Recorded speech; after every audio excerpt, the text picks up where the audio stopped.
Previously on the Rod Pedersen Show. I have to because you're the Leaf guy, and we're on Game Plus television out of Toronto.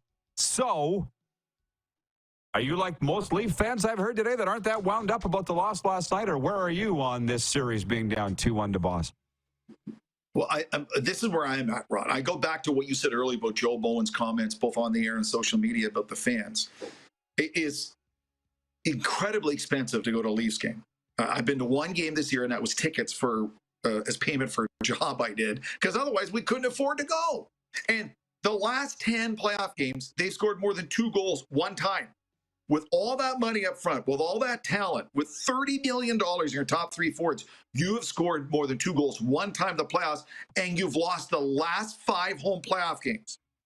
Okay, so give the fans something to cheer about. How about scoring 3, 4, or 5 goals and seeing that all that firepower that just runs roughshod through the season on display in the postseason? How about shutting up Brad Marchand and not letting him do what he wants out there in the ice? Give the fans something to cheer about. Don't let in a soft goal short side if you're Samsonov. I mean, what's been bothering me the most this series and the 2 losses is the Leafs score and the Bruins score 60 seconds later. The fans have barely stopped clapping for your goal and Bruins score and reply and respond to it. So it's up to Sheldon Keefe, who's got last change Saturday night for Game 4. But if you're Mitch Marner and you're Austin Matthews and you're the big boys making the big money, you're not paid for January. You're paid for late April. Games like this. This is where you're going to earn your money. Look what Anze Kopitar did last night. You know, that overtime goal in such a hostile environment. Look what Jack Eichel's doing with the Vegas Golden Knights. He made a backhand pass on a goal of Marchessault through the goalie, through the defenseman legs on Marchessault's sticks. How about something like that? And get the fans engaged, get that building rocking, score more than 2 goals in the game. I know what a concept. And make it a no-doubter. So you have some momentum going into Game 5 in Boston. That's the biggest challenge for the Leafs on Saturday night is to play their game and not worry about Boston and take control of that game and not let Boston keep coming back into it. Get ready for the Rod Pedersen Show.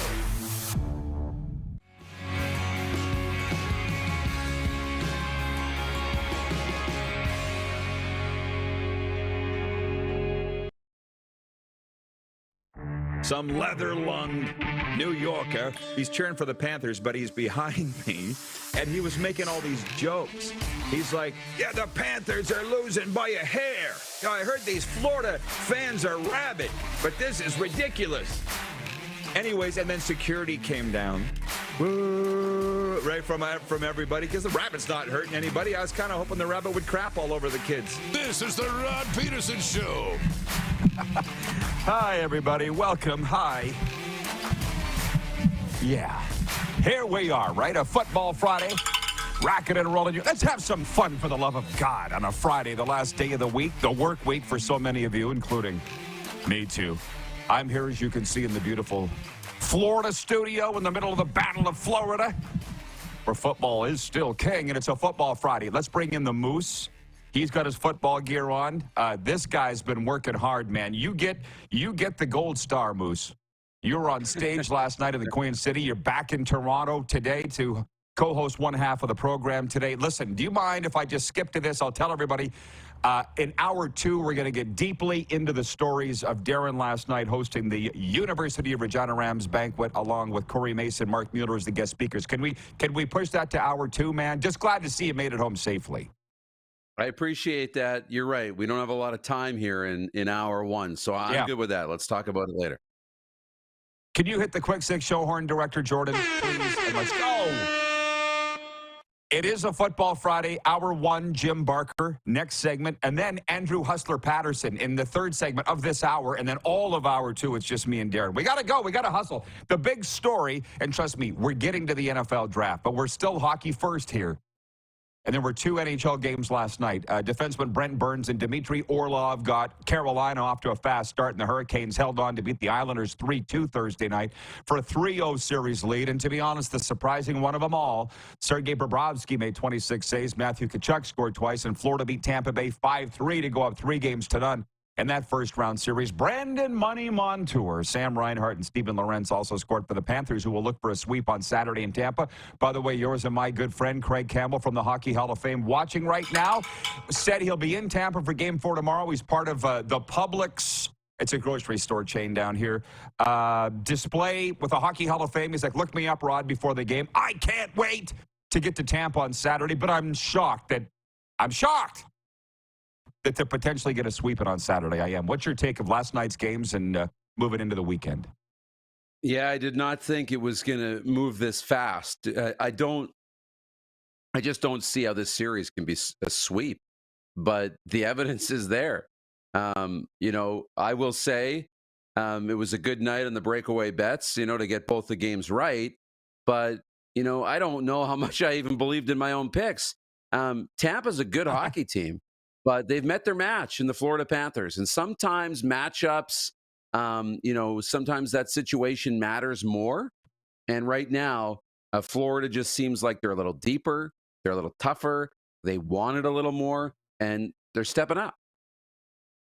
Utah Darren writing, and I got to interrupt the proceedings. He says, another killer shirt, Rod. I know, man.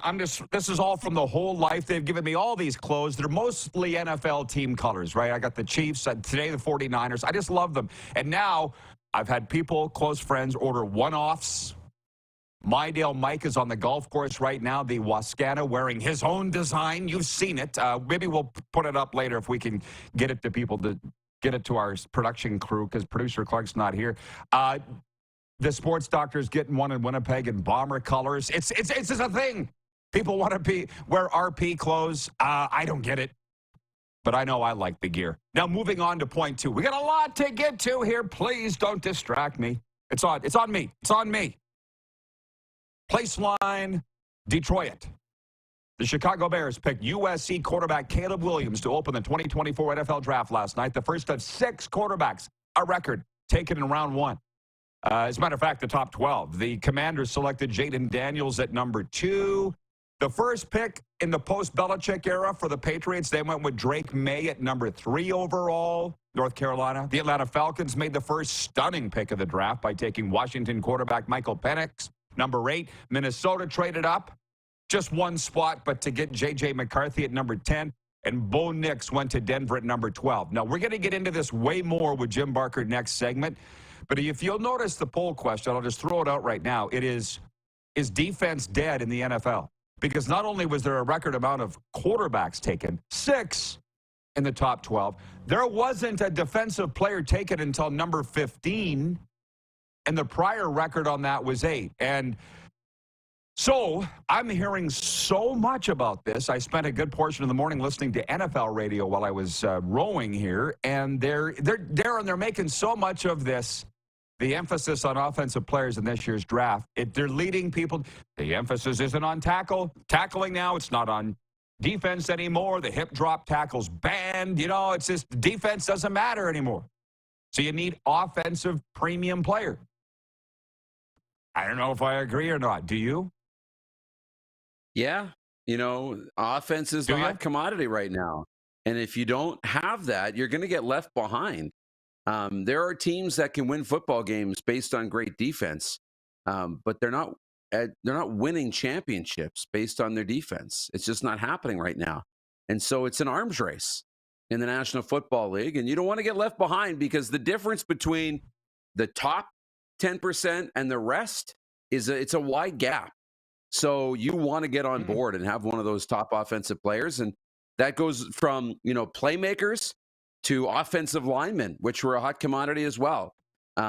So, yeah, we're seeing a real shift in the value and player values in the National Football League. Well, I don't know. I go back to overtime of the Super Bowl. The final score was 25-22. I don't know what the over-under was before the game, but I'm guessing that was under. I'm really guessing. That's in overtime as well, by the way. A touchdown was scored to win the game in overtime by the Kansas City Chiefs. So I'm not willing to say defense is dead in the National Football League, i.e. defense wins championships. 25-22 is a low-scoring game, is it not? Today it is, for sure. When we're looking at over-unders of, well, a lot of over-unders would be 47.5, 52.5, 55.5, 57. So it's on the mark, but it's not 21-17. But it's also not what we're used to seeing, which is, games that are pushing 30 points per team. So, yeah, defense still plays a role, absolutely, and it still is a big part of the game. But more and more, it's just the offense is the buzzword of the day. Making sure you have those elite playmakers is what everybody's after right now. Are you voting that it's dead? Are you voting yes or no? It's dead or it's not dead? I'm Just voting, yes. I'm voting yes. It's dead. Defense It's is dead. ding dong. Defense is dead, according to Darren Moose DuPont. I'm voting no, it's not dead, but Jim Barker will settle the tie next. That'll be fun. By the way, we've hit a watermark day on the RP show. On the 902 Sober Carpenter text line, a guy's written in. Just say his name's Colin, and he's from Victoria, BC. I opened the text. He goes, wrong Pedersen, please delete. We're officially receiving misfires. We're officially receiving misfires from people from their text. 902-518-3033. Just so you know, that's not my personal line. I only operate it 2 hours a day. Okay. Moving on to point 3. Again, Jim Barker coming up next segment. Then Andrew Hustler Patterson. The segment after that, he'll talk Jets, Avs, obviously, and some Kansas City Chiefs. Then it's just Darren and I, an hour 2, and we'll get to all of your text messages on a Football Friday. And let's remember, there are, UFL aside, United Football League aside, there is no football going on right now.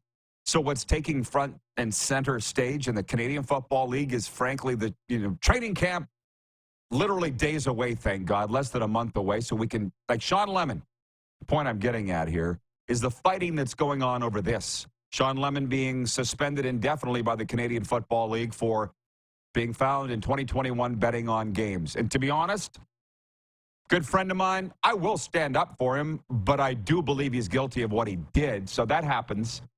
Doesn't mean we can't be friends, but I'm also not saying he didn't do it, or even what he did wasn't that bad, because that's what I'm seeing from the pundits. I won't name them, but they're like, well, it was a parlay. It was one of 3 bets on the same ticket, and he bet on his own team. It's not like he bet for them to lose, and, he bet for them to win, so it's not like he threw the game. Stop! You either did it or you didn't do it. That phrase, I'm going to bet on myself, is figurative. It's not literal. You're not allowed to bet. What part of you can't bet on your own team's games don't people understand? If you're just trying to defend Sean Lemon, then that's fine because you love him, but don't say that he didn't break the rules and that the CFL is wrong by what they did. And Farhan's weighed in on this. Obviously, Danny Austin in Calgary. I don't know why he is. Jeff Hamilton from Winnipeg. I think he was the one that said it was just part of the parlay. And I don't think Jeff Hamilton for the Winnipeg Free Press was leaning either way on whether it was right or not, but he's basically saying this was the bet. Do you know what I mean, Darren? Like, it was part of a parlay, and he bet on his own team to win. But you can't do that. Okay? So, hey, thoughts before I have more, you but can't. What do you have? You can't do that. You just can't. It's a slippery slope. And I would argue, forget about players. If you're connected to the league, in an official capacity, and how easy for Sean to say, look, I got a lot of money riding on this game. If you want to, take a sack, he's looking across the line of scrimmage at, I don't know, one of the 8 other quarterbacks in the Canadian Football League. You want to take a couple sacks because I got the over on sacks on myself. I'll cut you in 50%. It's a slippery slope, and the rules say you can't do it. You need to stop trying to find ways to cut corners. Not that he was trying to do it, but when we're making excuses as a public, it wasn't that bad. There's no cutting corners here. This is the rules. And agree or disagree, it is what it is. You said it great. And by the way, maybe they are just politicking on Sean Lemon's behalf. I get it. The guy can speak for himself. He's got a Twitter account. And by the way, I'm very fond of him. He's come on this show multiple times. He was on our sim games. Remember our broadcast? He's a great guy. Doesn't mean he didn't break the rules. And for those that, hey, your girlfriend only cheated on you one time. So how's that feel? Can you get over it? Can you not? I think we would say it's up to you. CFL saying, we can't get over it. You're done. Is that an accurate metaphor or too graphic, Darren, do you think? To me, it applies. Not that graphic at all. I mean, that's like saying, well, they were just making out. You know? It's not really cheating. They were just making out. No, it is. Like, it's pretty black and white. It's pretty black and white. And it doesn't make you feel good. And there's no you can't get past that. You just can't. CFL can. And it's their league. David, number 2 in Winnipeg, writes that he says, Rod, does this tarnish his chance at the Hall of Fame? Unfortunately, it does. Now, I'm not on the voting committee, but I'll be honest. And I don't have a vote, so it doesn't really matter what I say. I just don't think he'll get 3 Grey Cups now, perennial all-star, and a real great guy. You're not getting in the Hall of Fame now unless this is somehow proven wrong, and I don't think it's going to be proven wrong. Robert in Vegas writes in, he says, curious decisions made by the Bills last night. Why trade draft slots with arch rivals Kansas City, allowing them to trade up and take speedster Xavier Worthy? Another wide receiver weapon for Mahomes. I don't know, but we're going to get into that with Jim Barker. Thank you, Rob, in Las Vegas, for chiming in on that. The Toronto Blue Jays, point 4, play host to Shohei Ohtani and the LA Dodgers tonight. It's the first time the Japanese superstar will be in Toronto since opting to sign with the Dodgers instead of the Jays in free agency some months ago. You're a Jays season ticket holder, Moose. Were you able to unload your tickets for tonight's game? Make a little cheese? It's on the table. So we're just going to decide. I got to talk to Leanne. We're going to decide this afternoon. So we're either going to, I mean, it's wild what the tickets are going for. And the reason we put them up, as you said, make a little cheese, man. Like, people are paying premium dollars for these tickets to see Shohei. So you'll know by Mize and the show's social media accounts if there's some content from the Jays game tonight. You'll know we didn't sell the tickets and we went to see Shohei. By the way, I have no problem with you doing that. And by the way, I don't think you care what I think, but I wonder why I ever listened to people before. I've long told the story. I used to do sports banquets every weekend, sometimes 2, 3 a weekend, and they would always have the silent auction items. And if there was items that were going real cheap, I'd swoop in and buy. I remember I bought that Jordan Eberle signed jersey, Oilers jersey, for like $200. I think it's $175. Sold it for $2,000, and people were coming at me saying that I did something wrong. And I'm like, what? And I actually felt bad at the time. What the hell was I thinking? I wasn't doing anything wrong. Point 5, back to the NFL draft. NFL Commissioner Roger Goodell says he thinks the league will dramatically increase its number of international games in the next decade. The NFL will host 5 games abroad this year. Goodell said during an ESPN interview at the draft that he thinks the league will go up to 16 games by 2034, a season. Goodell also says the draft will continue to rotate to different locations. This year's draft is in Detroit. Next year's is in Green Bay. We got less than a minute. Over 250,000 attending last night. Over 250,000! They literally have the Midas touch, the NFL. They have it, Darren. They have it. And they're milking it. Milk the cow as long as it's producing. Like, I mean, it is great. And it's such an event. Like, even at the banquet we were at last night, everybody was checking their phones, the draft board, seeing what's going on. Oh, my God. They took Michael Penix that early, which is wild, by the way. And Kirk Cousins is upset. And Bill Belichick is throwing shade at the Patriots drafting Drake May. Doesn't think he's going to turn into the next Josh Allen. It's awesome. There's headlines coming out of every nook and cranny. Like, unbelievable. I don't believe Kirk Cousins is upset. But anyways, we'll talk about it in hour 2. Thanks, Moose. Welcome home. You bet. See you then. Jim Barker's in next. Get your questions in now. 902-518-3033 or the streaming. We are live on the Game Plus Television Network, WQEE Radio, Apple Podcasts, Spotify, and YouTube Live.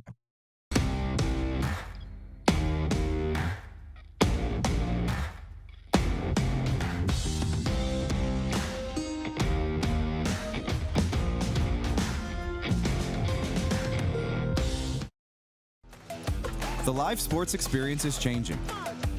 teams and facilities are under pressure to provide online and in-venue entertainment. IKS Live has the right team to deliver. We provide service across North America and produce the best fan experience, in the seats or streaming to you.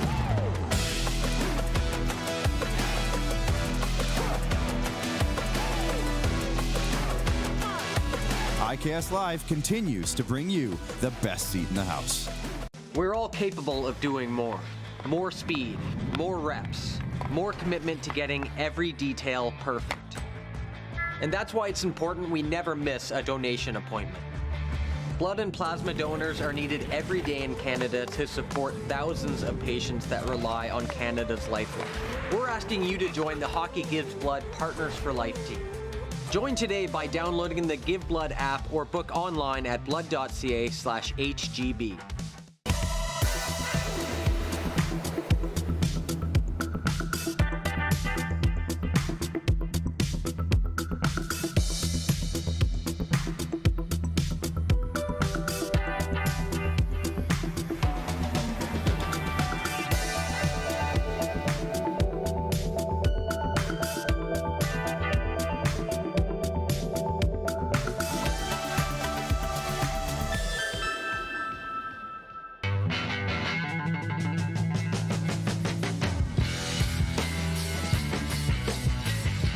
Did you know that you can help save a life? And you can start right now. Stem cells from male donors increase chances of positive outcomes for patients, yet they only make up 40% of our registry. Today, there are hundreds of people in Canada searching for their life-saving match. You can be a patient's best hope.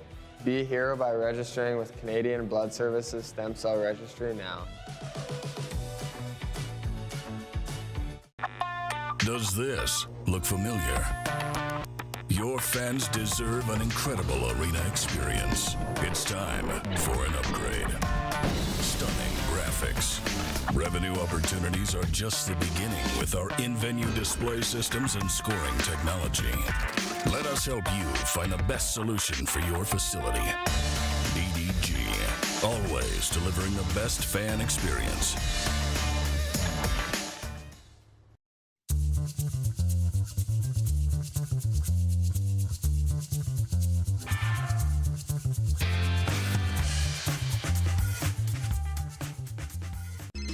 Text 902-518-3033.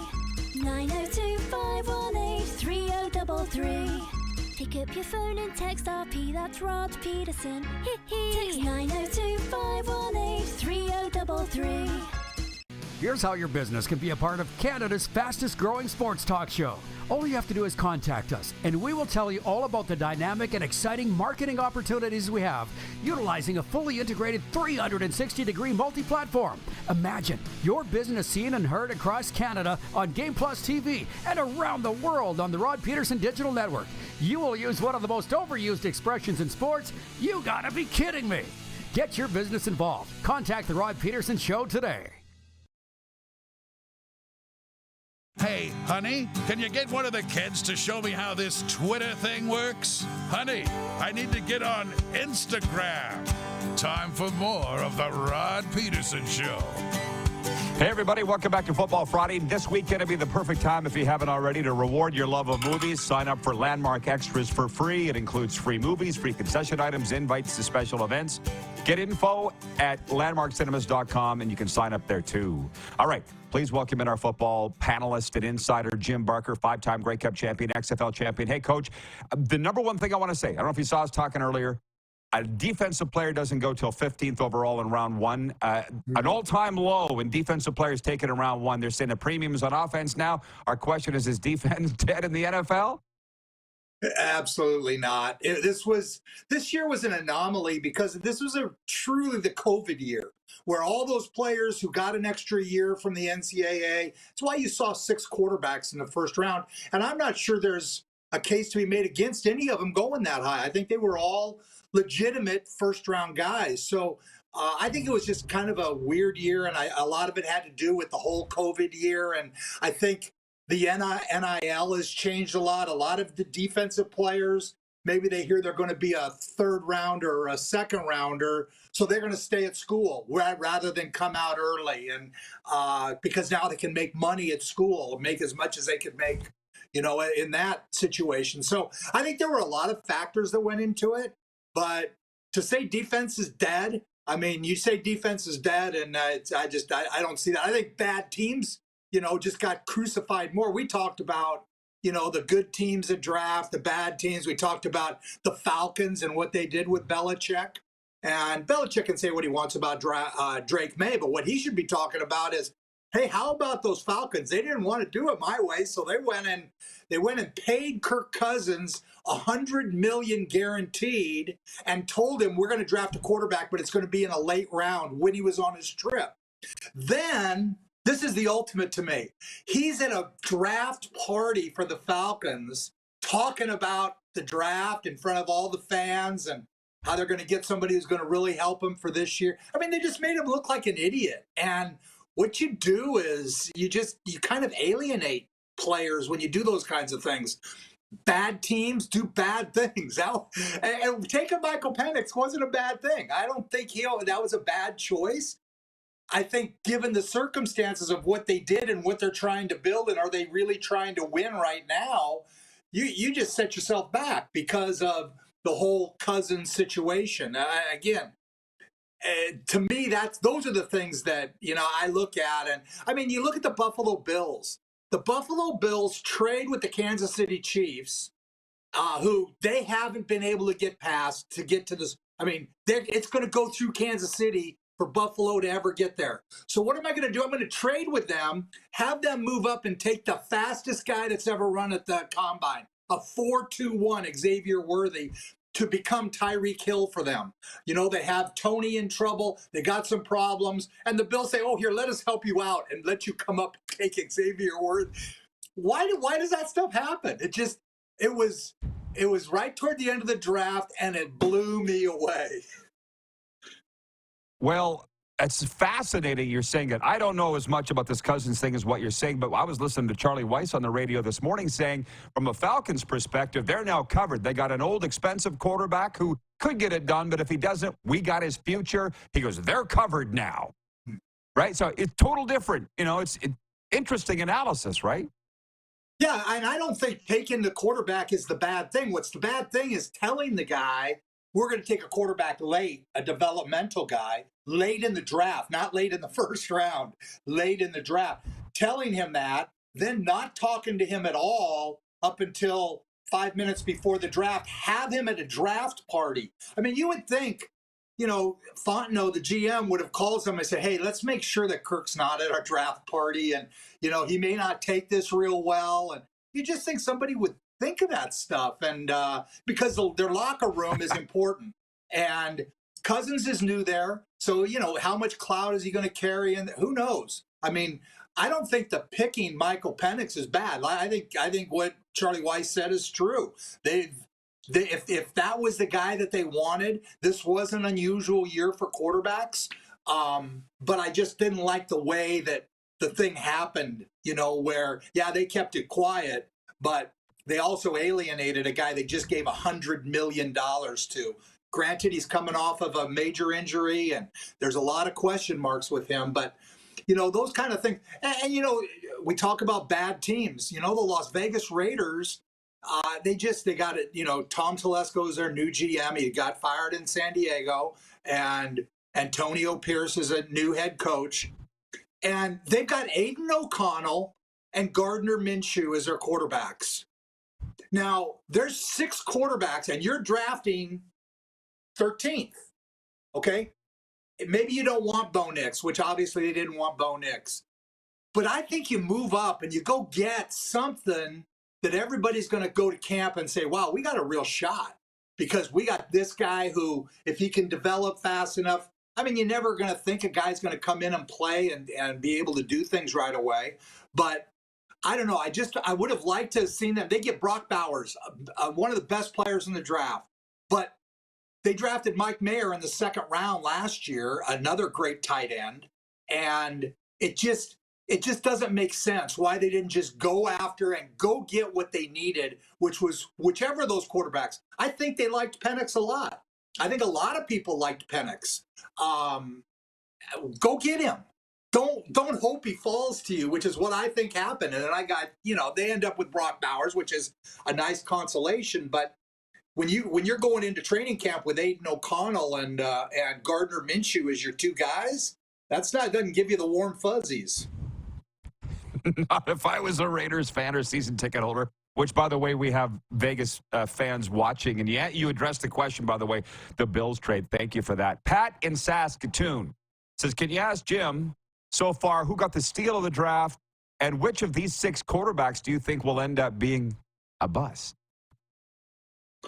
Whoa, those are good questions. The steal of the draft, I loved the Chiefs getting Xavier Worthy at 28. With what Andy Reid does, you talk about taking a player and fitting him in the exact right system. He's going to run all those speed sweeps. He's going to use that speed to the max. I mean, just going out and getting a player, being able to do that where they drafted, that to me, it was the highlight of the draft for me. I thought, wow, that is a great pick. In terms of the quarterbacks, it's just such a tough call. I think Drake May is going to be a great player. I really do. I disagree with Belichick. I think he's the least developed of all of them. He's only been in college. I met with him just before he went to North Carolina, and he went during the spring of his senior year in high school. And just so impressive, a young man. And I just think he's got some of the things that you have to have. So to say which one's going to be the bust, so much of it depends on the team they go to. Which team are the Commanders? Are they going to be able to take him and do the things with him? I think it's Cliff Kingsbury's their offensive coordinator now, I think. And is he going to be able to do the things with Jaden Daniels to bring out the qualities that he has? I mean, I think we talked about this when we talked about Bryce Young and C.J. Stroud. And I heard Ryan Day talking about C.J. Stroud and him falling into the exact right situation with Bobby Slowick as the offensive coordinator. And he's surrounded by some good receivers and running backs and and D'Amico Ryans, a young, enthusiastic. It was just the right situation where Bryce Young goes to Carolina, which moves into the first round so they can pay first round money to a guy, the last pick of the first round, and they do it to take a receiver named Leggett. Whether he would have been there, whether that's who they just moved with, who was it? With Buffalo. Buffalo moved out of the first round. So why do you move up one pick just so you can pay first round money to a guy? Teams like that do things that make you just go, what? Yeah. I have to apologize. We do have a tight time frame. We need to be out at 12:34. It gives us about 4 minutes here. Can you address the question of Nathan Rourke fans wondering what the drafting of Drake May means for Nathan in New England this year? Well, I think it puts a ton of pressure on him. He's going to be in a battle for 3 with Zappe, and is he going to make that? I thought they made a mistake. His agent made a mistake leaving Jacksonville, and I said that on the show on this show last year. I thought that he was in a good situation there. He had been the guy that had been in and out as the 3, and he had a guy ahead of him that was getting injured.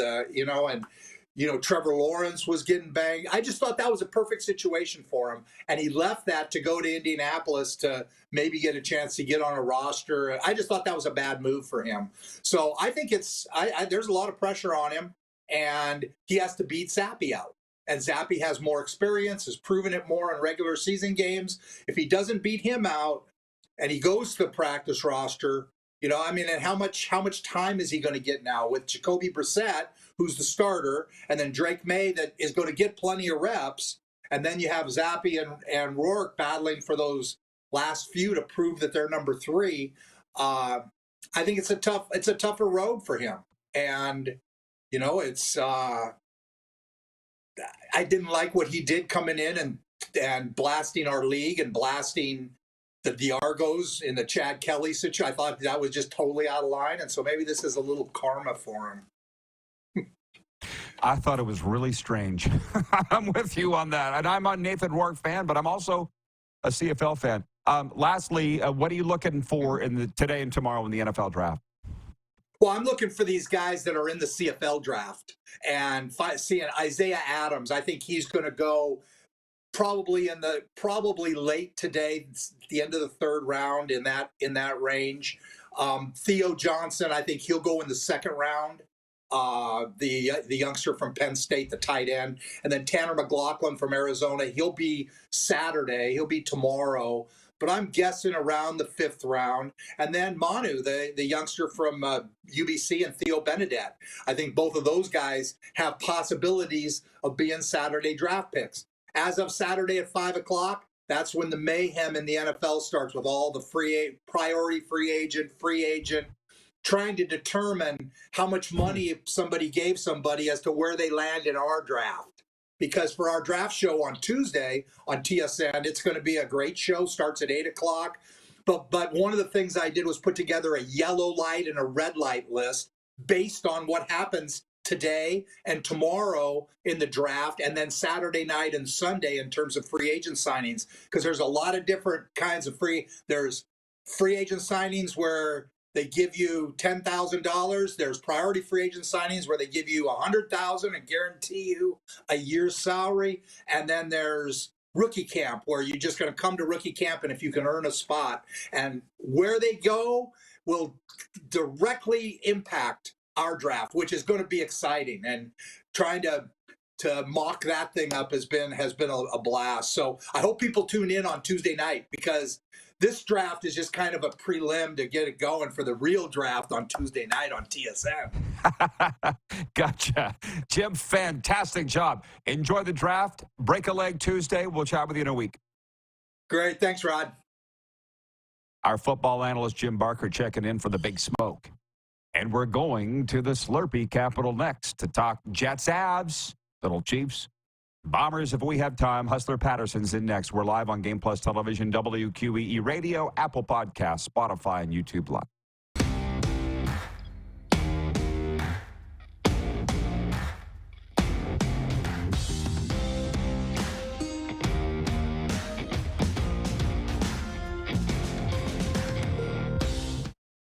IKS Game Day wishes to congratulate the City of Estevan and Affinity Place on their brand new center ice display.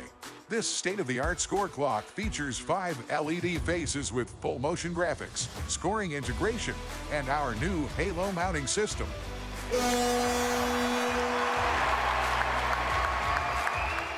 If it's time for an upgrade, let us show you how to deliver the best fan experience. You can find us at IKSGameDay.com. The race for the Cantera Seeds Cup continues on Flow Hockey TV.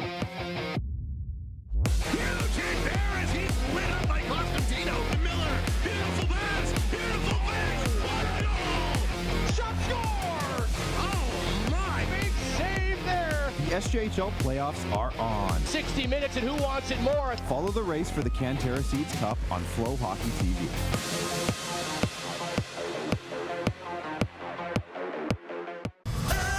Foreigner, live in Moose Jaw. Foreigner is back. The Farewell Canada Tour. You're as cold as ice. May 13th, the Moose Jaw Event Center. Foreigner, with special guest, Headpins. Tickets on sale now at sasktix.ca and the Moose Jaw Event Center box office. The live sports experience is changing. Teams and facilities are under pressure to provide online and in-venue entertainment. IKS Live has the right team to deliver. We provide service across North America and produce the best fan experience, in the seats or streaming to you.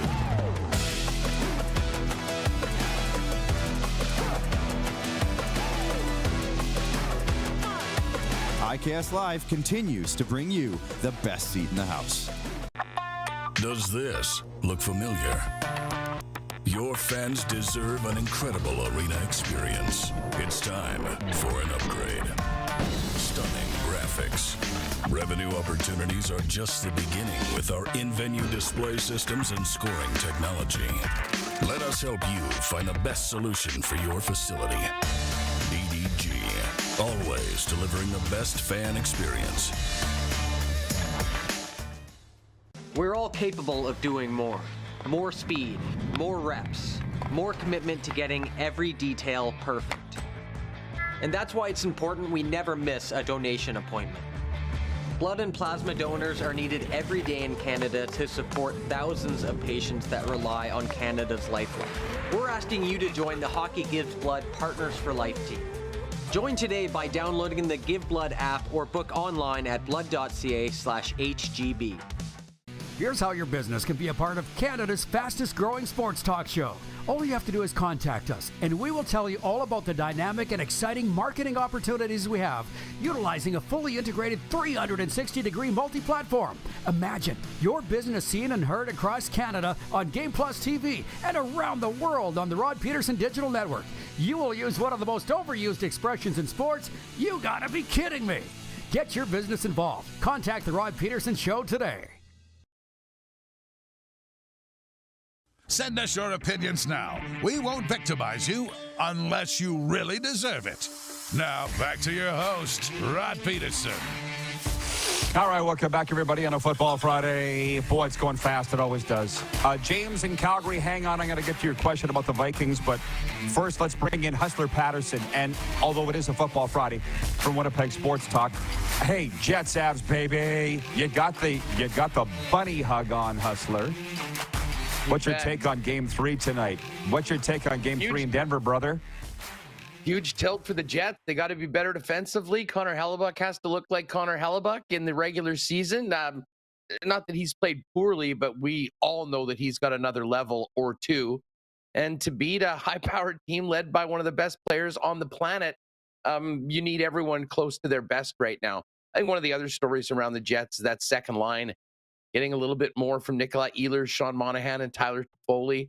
But listen, we knew this was going to be a great series between two really good teams. It's 1-1 heading back to Denver. It's a best of 5.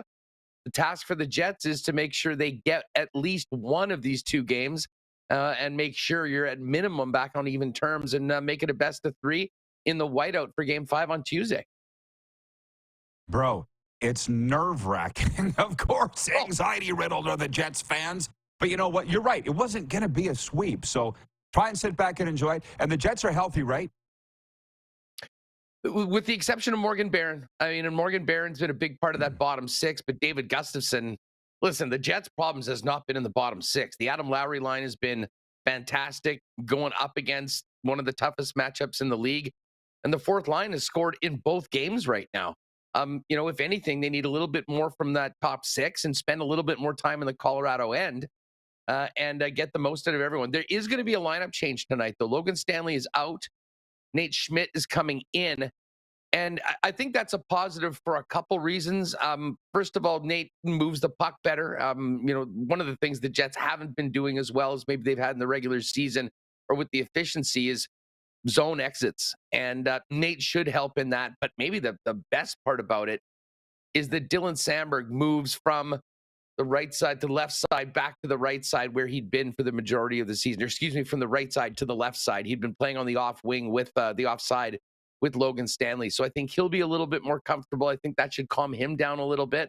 And Nate's going to bring a lot of energy to the lineup, as we know that he always does when he's in there for the Winnipeg Jets or wherever he's been before in his NHL career. Huss, we got a lot of topics in a short time to get there, so I'm moving on to your round 1 NFL draft takeaways, if you don't mind. Well, first of all, and I know you're on the air in Atlanta, Rod, the Michael Penix pick is honestly one of the most stunning and perplexing draft selections I can remember ever in the NFL draft. And I am a big draft guy. I like all the drafts, but the NFL is my favorite. There's so much that goes into it. We have so much information before. And for a team that just paid Kirk Cousins 4 years, 180 to then pick one of the oldest draft quarterback prospects in recent history to presumably sit back and be a backup is, I still can't believe that it happened. That'll be one that we'll be talking about for years. And then, of course, I'm a big Chiefs guy. Like, how the Buffalo Bills decided it was a good idea to do a draft day trade again with the Chiefs is beyond me. Do you remember the last time they did that? The Chiefs moved up to the 10th spot. They picked a guy named Patrick Mahomes, who has haunted the Buffalo Bills since the day he was selected. I mean, we all have some friends that are in the mafia. The Bills Mafia was absolutely stunned. And regardless of what they do with the picks, just the fact that the Chiefs traded up with them is giving heavy PTSD to every fan of the Buffalo Bills right now. But Xavier Worthy, I mean, an absolute stud. I think Mahomes is a happy guy today. But to me, the biggest story, the quarterbacks, and listen, I'm here in Winnipeg. This is Vikings country for the most part. A lot of fired up Viking fans, not only getting J.J. McCarthy and not having to move up to 5 and trade the other first rounder, but moving up again and getting one of the top defensive players in the draft. The NFC North got a lot better last night between the Vikings and especially the Chicago Bears. Well, let's jump in there. James Junquist in Calgary writes in. He says, RP, did the Vikings have the best day of this season last night at the draft? Looking forward to seeing JJ develop. Hustler just said that. The two, a great defensive player and what I think is an unheralded offensive player at 10th. Of all those quarterbacks that went, he was the second last, Huss. So if you got all those Vikings fans there, they have reason to be excited. And Sam Darnold's there already. I don't know who starts in week 1, but I'm a J.J. McCarthy fan. So I think it was a wonderful move by them.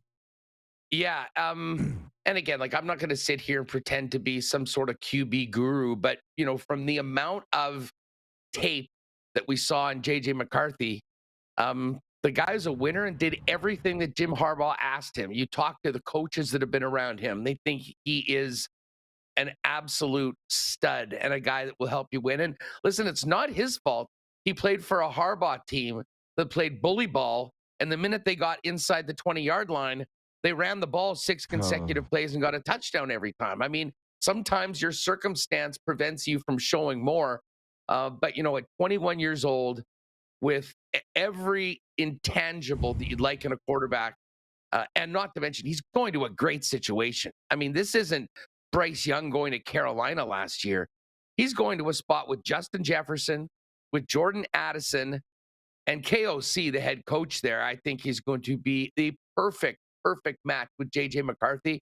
So bright days ahead, I think, for Minnesota. And to get Dallas Turner in the spot that they did, I know it was more about the offensive players last night with the record 14 straight going from number 1 to 14. But to get a player on the edge at such an important position, knowing that the Bears now have Caleb Williams and Jordan Love's going to be in the Packers backfield, they need to get guys that can get to the quarterback. And it sounds like they got their guy as well. No, a big day for the Vikes fans around here and North America. There you go, James. There's your answer. Hey, lastly, Bench in Edmonton. That's his name, Bench. He writes in, he says, hi, Rod. Hi, all. Big game for the Oil tonight. Hopefully we roll and can recreate that Will Ferrell meme and have him crying while enjoying his bevy at Crypto.com Arena. 1-1 Oil Kings, 1-1 Canucks Preds. Obviously, Vancouver's in a lot of hurt. What's your take on all the other series? Well, the ones from last night are done, essentially. The Eastern Conference playoffs could be done on Tuesday. And I kind of thought that Caps and Islanders would be brief attendees in the playoffs. Did not think that Tampa would be out as quickly. And listen, I think Florida is awesome, loaded up on them in the playoff pool. But I just still thought that this would be a 6 or 7 game series. Not so far. Florida's definitely been the better team. But when we talk about the West Coast series, first of all, Dallas, it's stunning that the Stars are in the spot they're in. Quite a reward, for finishing first in the West. The Stanley Cup champion Vegas Golden Knights in round 1. Those guys can't catch a break. Listen, I think the Oilers are fine. Credit to the Kings and, Kempe and Kopitar for stepping up and sort of willing their team to win that game. Stuart Skinner, I'm sure, will be better in game number 3. And listen, you can't keep Connor McDavid down. I still like the Oilers in 6 games or so.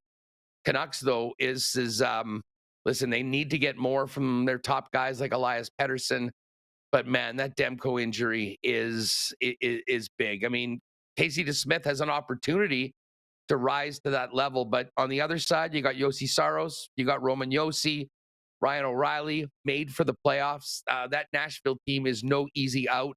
And with the opening that they have now, getting home ice advantage with the injury in the Vancouver net, I wouldn't be surprised if we see an upset in the first round with the Predators knocking off the Canucks despite an amazing regular season and huge steps for the franchise this year.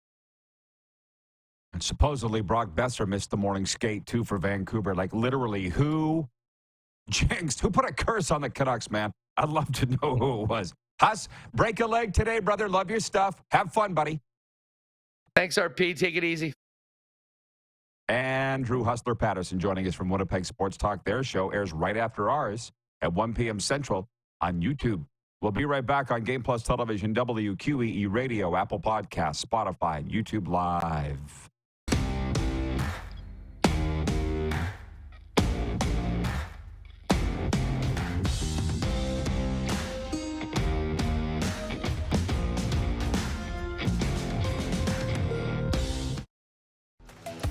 The live sports experience is changing. Teams and facilities are under pressure to provide online and in-venue entertainment. IKS Live has the right team to deliver. We provide service across North America and produce the best fan experience, in the seats or streaming to you.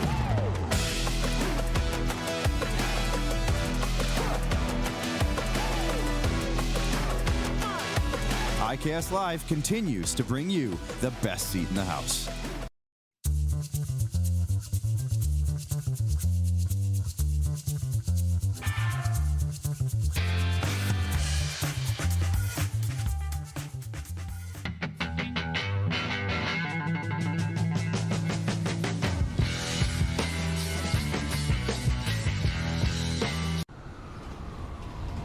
I'm Bridget Lacquette. I'm a First Nation Olympic silver medalist, and I'm proud to represent Indigenous hockey players across Canada. Each year, hundreds of Canadians need a stem cell transplant from an unrelated donor to save their life. Anyone can have a hard time finding a stem cell match, but for Indigenous peoples, it can be even more difficult because just over 1% of prospective donors on Canada's stem cell registry are of Indigenous backgrounds. Be a hero. Join me in Hockey Gives Blood in helping to make a life-saving difference to those in need. Register today at blood.ca/beahero.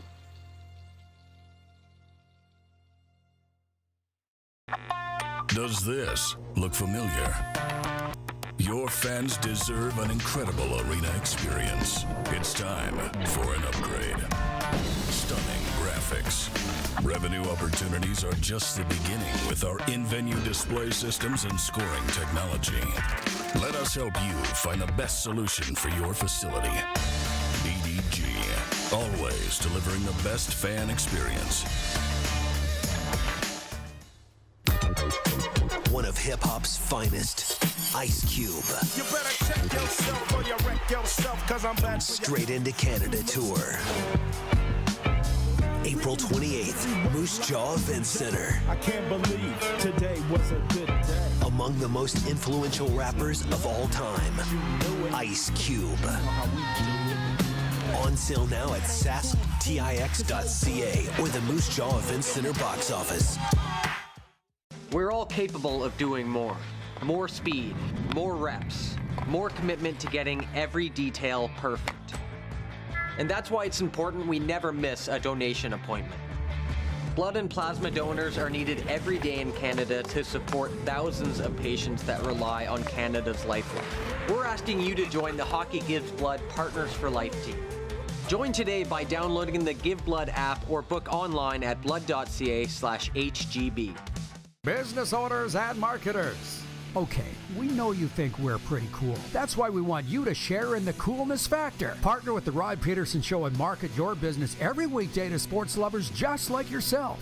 Take advantage of our many cost-effective commercial and promotional opportunities.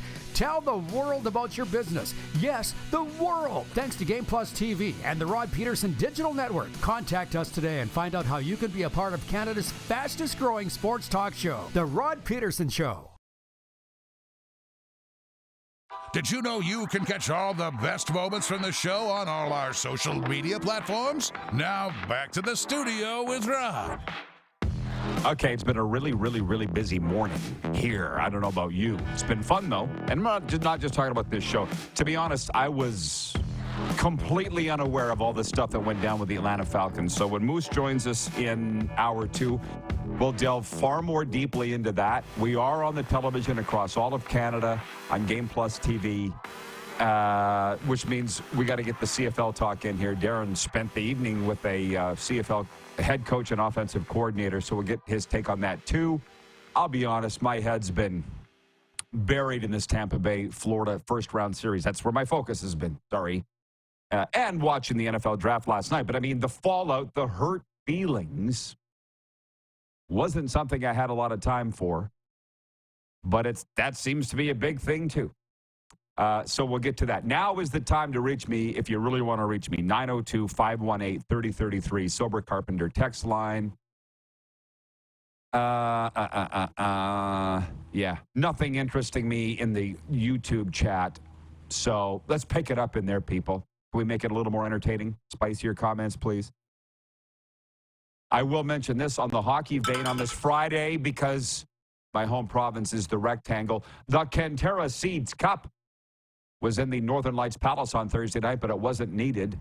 Flin Flon's Kylan Olofsson scored at 15:05 of the first overtime, and the Flin Flon Bombers staved off a sweep in the SJHL final with a 4-3 win over the Melfort Mustangs. They go back to the Whitney Forum Saturday night in Flin Flon for Game 5. Melfort up 3-1. The road to the Memorial Cup continues tonight as the Western Hockey League's Conference Championships, the Final Four, begin. In the East, the Moose Jaw Warriors visit the Saskatoon Blades, and in the West, the Prince George Cougars are home to Portland. Richie Sutter said here the other day he thinks Prince George is the best team in the whole league. Well, we're about to find out. The Memmer will be played in Saginaw, Michigan in May. The sports update's brought to you by Common Crown Brewing Company, turning your everyday common beer into a unique and exceptional experience. Visit commoncrown.ca, and brought to you by Landmark Cinemas in theaters. Landmark Cinemas, May 3rd, The Fall Guy. From real-life stuntman and director David Leitch, the blockbuster director of Bullet Train, Deadpool 2, Atomic Blonde, and Fast and Furious, comes his most personal film yet. A new hilarious, hard-driving, all-star thriller, and Love Letter 2, starring Ryan Gosling and Emily Blunt. The Fall Guy in Landmark Cinemas, May 3rd. Still haven't decided if I'm going to go check that one out or not, just because I'm now of this advanced age that I remember the original Fall Guy with Lee Majors and Heather Thomas, and I just don't know why you mess with perfection. I don't know why you would do that. So, yeah. Tuna is producing today, by the way. Tuna Turner. What's love got to do with it? Simply the best, right, Tuna? Tuna Turner. Producer Clark is in Toronto.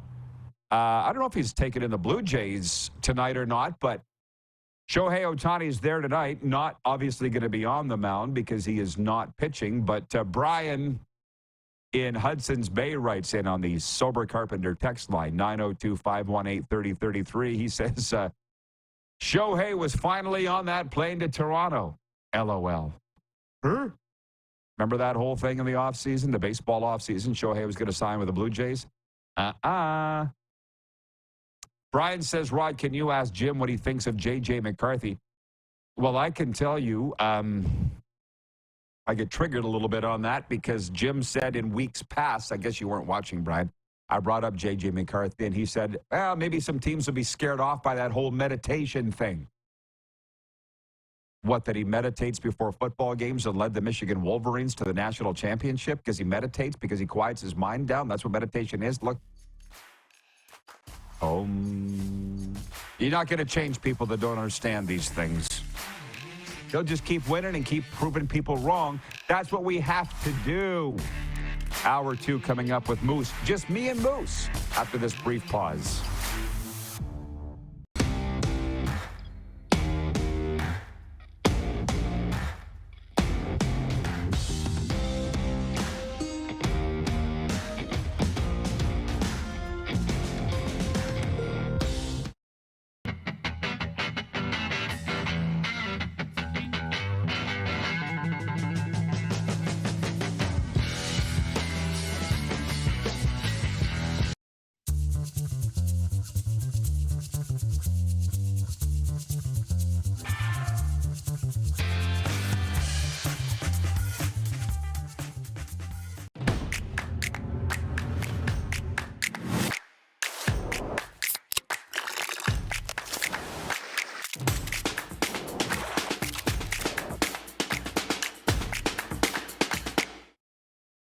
We're all capable of doing more.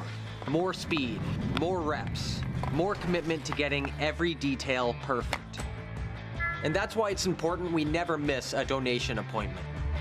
Blood and plasma donors are needed every day in Canada to support thousands of patients that rely on Canada's lifeline. We're asking you to join the Hockey Gives Blood Partners for Life team.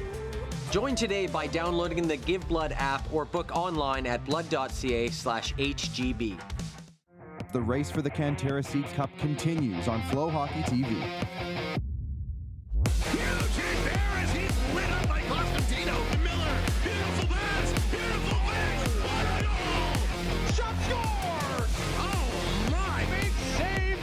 The SJHL playoffs are on. 60 minutes and who wants it more? Follow the race for the Cantera Seeds Cup on Flow Hockey TV.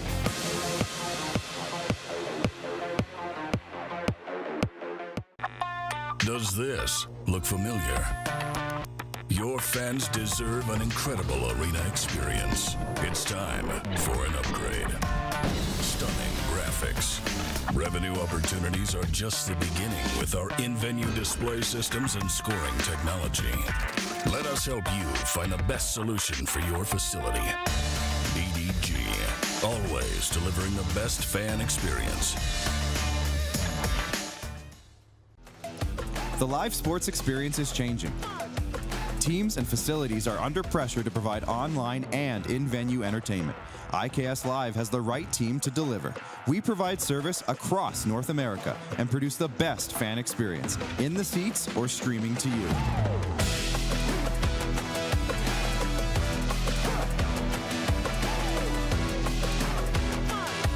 IKS Live continues to bring you the best seat in the house.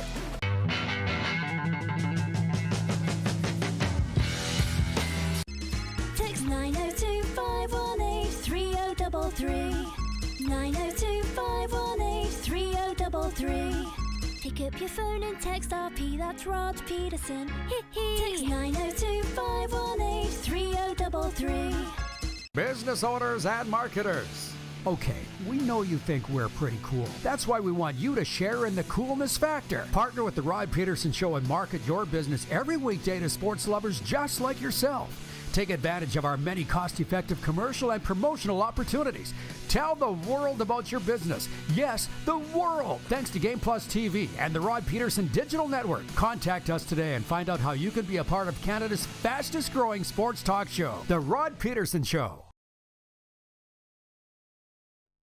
Some leather-lunged New Yorker. He's cheering for the Panthers, but he's behind me, and he was making all these jokes. He's like, yeah, the Panthers are losing by a hair. You know, I heard these Florida fans are rabid, but this is ridiculous. Anyways, and then security came down. Woo, right from everybody, because the rabbit's not hurting anybody. I was kind of hoping the rabbit would crap all over the kids. This is the Rod Pedersen Show. Hey, everybody. Welcome inside the old RP show. Here we go. Hour 2 of a Football Friday. I hope you're ready for the weekend. I know we are over here, but it's not going to be a full weekend off. Heading over to Tampa for Game 4 of the Panthers Lightning series. Moose is here, and everybody just settle on in. If you like just me and Moose on here together, then you're really going to get your wish, because it's just the two of us for this whole hour 2. Great job by Jim Barker and Hustler Pedersen in hour 1. We're going to play our NHL breakaway bets coming up tonight, Stanley Cup playoff games. Darren, but listen, it's a Football Friday. We got a couple of huge CFL items to delve into. Obviously, NFL draft as we work our way towards round 2 in the National Football League draft. Jim Barker dropping all kinds of truth bombs and nuggets in hour 1. I don't know, Moose, if you opened the WhatsApp. And by the way, Darren just raced into Toronto this morning. He was emceeing the Regina Rams banquet last night with Corey Mason, Mark Mueller, so I want to get into that. But Jim Barker said this. Number 1, to answer our poll question today, is defense dead in the NFL? Because the premium was on offensive players last night in round 1. There wasn't a defensive player taken until 15th overall. He's like, no, defense isn't dead. So there's that. With regards to Nathan Rourke, the New England Patriots quarterback, he said lots of pressure on Nathan Rourke now because the Patriots drafted Drake May 3rd overall. I don't see it that way at all, but Jim's a 5-time Grey Cup champion. Who the hell am I? It's not like he's going in competing with Tom Brady. It's pretty wide open, I would say. I would say Nathan O'Rourke's got a pretty good chance there to be the starting quarterback. But Jim goes, I wrote it down. He goes, I didn't like the shot he took at our league, the CFL, over the Chad Kelly thing. Maybe this is a little karma for him. Woo! I put that in the app. That'll be a meme that we got to drop later. And then the really juicy stuff. If you like this stuff, Darren, you're into it more than me. You've done more research than I have. Because, again, my head has been on the battle of Florida cats and bolts. Yeah. Bill Belichick throwing shade at the Patriots for who they took at 3 overall. And then the Falcons embarrassed Kirk Cousins by not telling him that their splashy $180 million quarterback that they're going to draft his replacement 8th overall in Michael Penix. So there's that drama. A lot of drama today, Moose. What's your read on those outside the lines stories from last night? It's big drama. Big drama. Belichick, interesting, to say that. People were comparing Drake May to Josh Allen, and he basically is like, let's pump the brakes on this, and everybody's jumping off saying, oh, Belichick just throwing shade at his former team, and maybe he is, He is now moving potentially into that analyst role. I have been trying to play catch up on round 1 of the NFL draft. And Bill was really good with Pat McAfee yesterday. I don't know if you caught any of it, but he was really good with Pat McAfee. He had an opportunity to get into some stories. He talked about, and it's worth going back and looking at social media, a great story about how they traded for Randy Moss from the then the Oakland Raiders, and the story of working with Randy through that and how great he was. Bill's very articulate in those situations. I think we're going to see a different side of him, which is interesting. But throwing the shade, that's going to come off pretty bad. Anytime you want to criticize your former team in the media world, it's tough. And it's going to come off as sour grapes, whether it is or isn't. The Kirk Cousins thing is funny because I don't like... Does he have a reason to be upset? I don't know. Probably. Do they owe it to Kirk Cousins to tell him if they're going to trade him? No, they don't. They got to do what's best for their team long term. Kirk Cousins isn't going to be there 10 more years. But at the same time, you just signed him. So what a warm welcome to the franchise. You just signed the guy.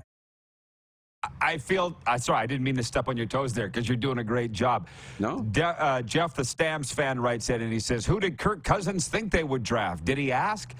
I know nothing about the story. That's why, by the way, that we bring on the analysts like a Jim Barker. I knew nothing that they had Kirk Cousins at a pre-draft party and he had no idea that they were going to draft a quarterback.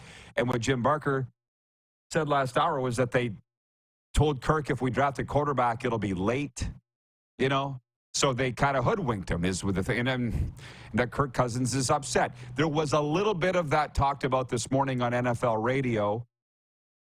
And this is like a really big topic that we don't necessarily have time for, but it's that whole why some teams always win and why some teams always lose.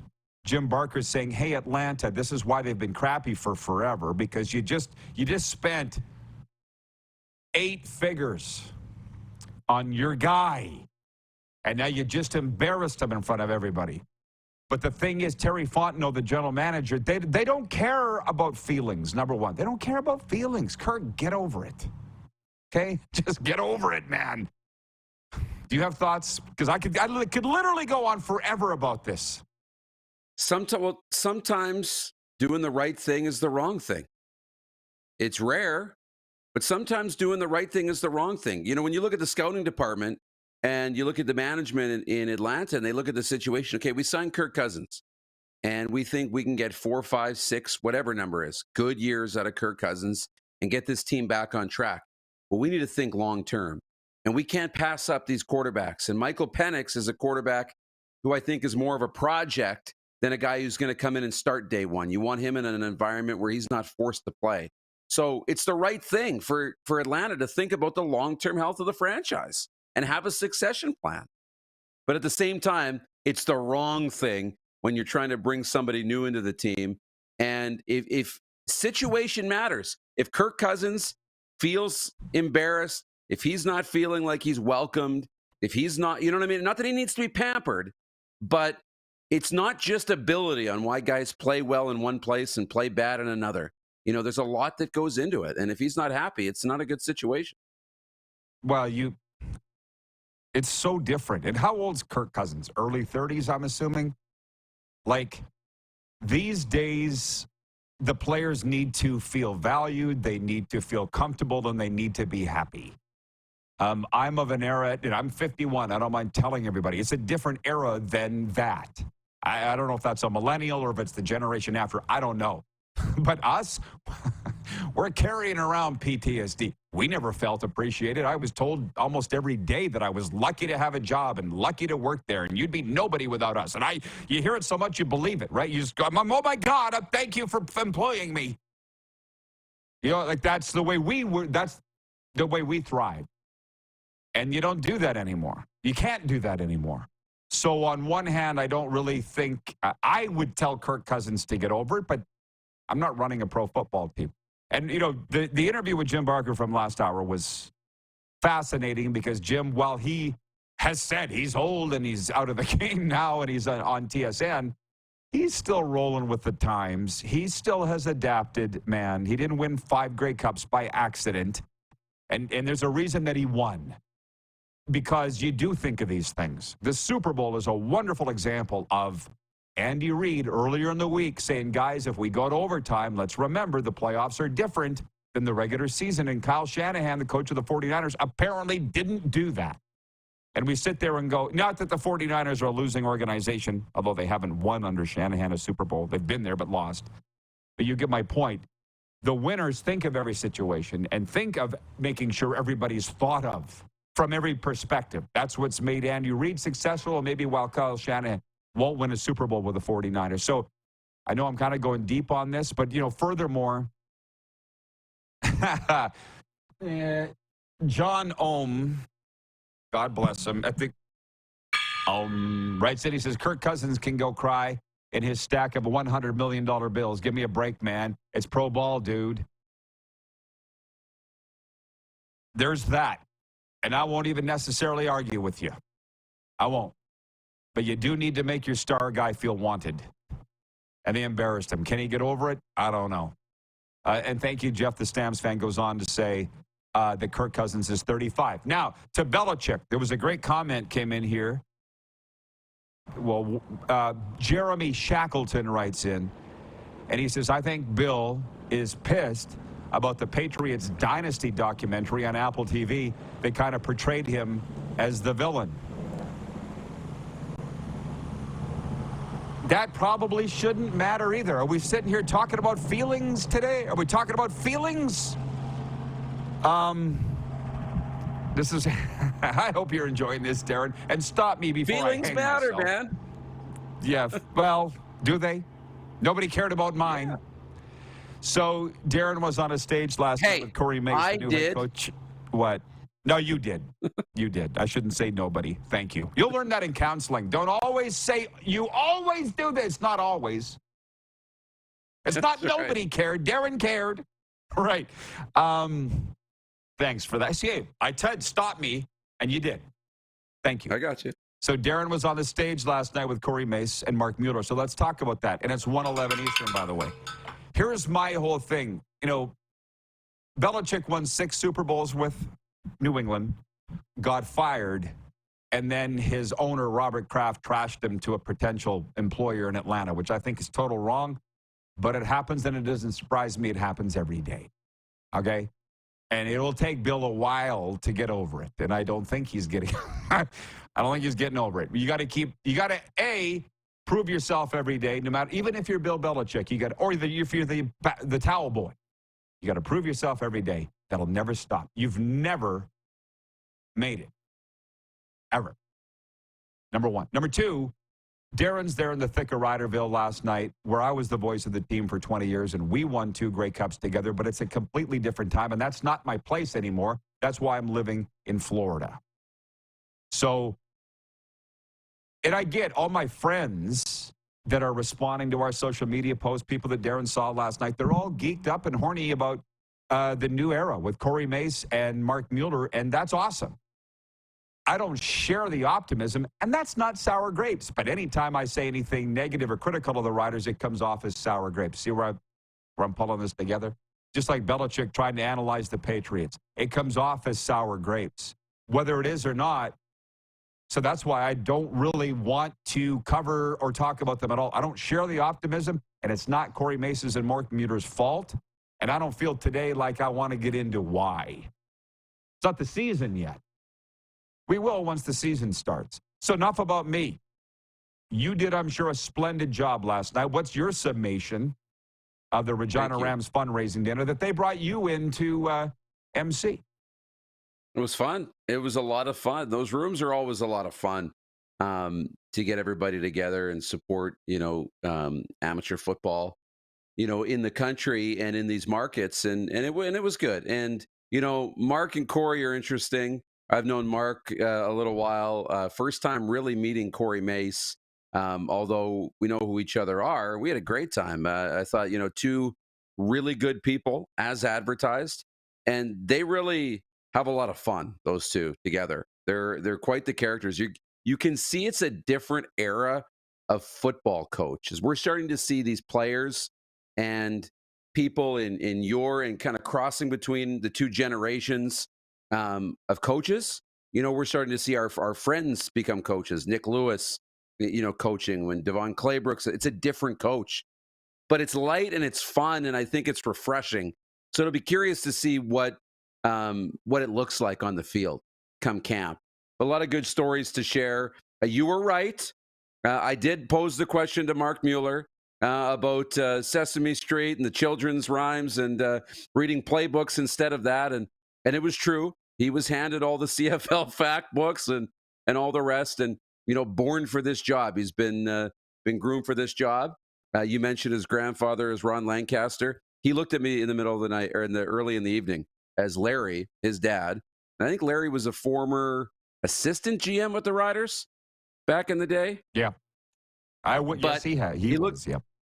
He looked at Larry. Larry's got a coat on. I've never really seen him often in a suit, in a sport coat. And Mark says, over under the year that coat's from. I'm going to say 1988. and I bet you it's Grandpa's coat, meaning Ron Lancaster's coat. So Larry comes over and Mark goes, we got bets going around the table. What year did you get that coat? He looks at him and says, what year did Grandpa die? That's the year he got the coat. He was wearing Ron Lancaster's suit coat, had Lancaster written on the inside of the coat. It was a hand-me-down from Mark's grandpa. So it was good memory. It was a great night. We raised a lot of money for a great cause. Tanya Henderson was there, assistant defensive coach for the BC Lions on Rick Campbell's staff, the first full-time female football coach in CFL history. So I had a great chat with her. She had a motivational talk for the recruits. So it was a great night. Oh, man, I love it. Jeff, the Stamps fan, writes in and he says, Mason Mueller can say all they want, all the right things, but they haven't coached a single practice yet, let alone a game. Jeremy Shackleton writes in and says, ha, ha, ha, rock on, Rod. So see why I said we're going to have a lot of fun here, and it is not your average sports talk show. It's different. It's called The Rod Pedersen Show. It's not Sports Center. Yeah, let's just go to a break. I'll collect my thoughts on all of this. Talk about NHL tonight. We got so much to get to, man. We'll be right back on Game Plus Television, WQEE Radio, Apple Podcasts, Spotify, and YouTube Live.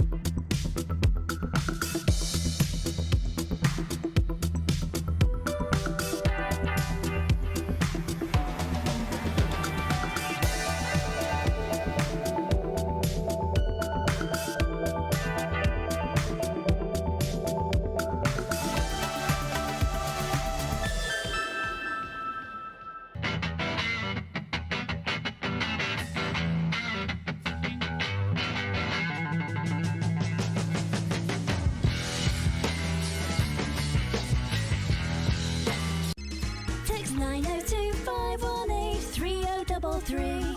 902-518-3033. Pick up your phone and text RP, that's Rod Pedersen. Text 902-518-3033. We're all capable of doing more. More speed, more reps, more commitment to getting every detail perfect. And that's why it's important we never miss a donation appointment. Blood and plasma donors are needed every day in Canada to support thousands of patients that rely on Canada's lifeline.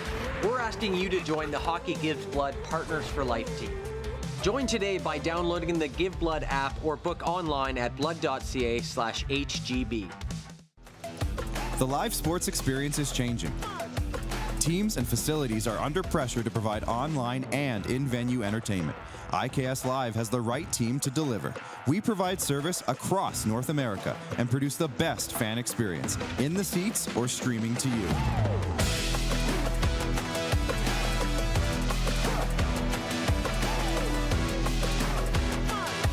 IKS Live continues to bring you the best seat in the house.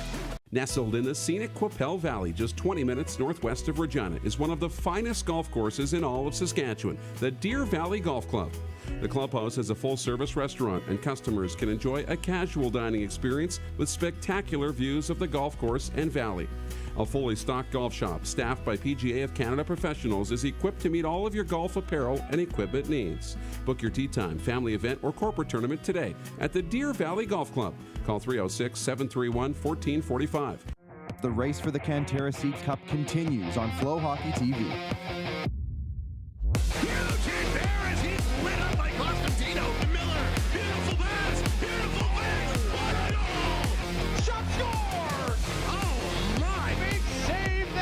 The SJHL playoffs are on. 60 minutes and who wants it more? Follow the race for the Cantera Seeds Cup on Flow Hockey TV.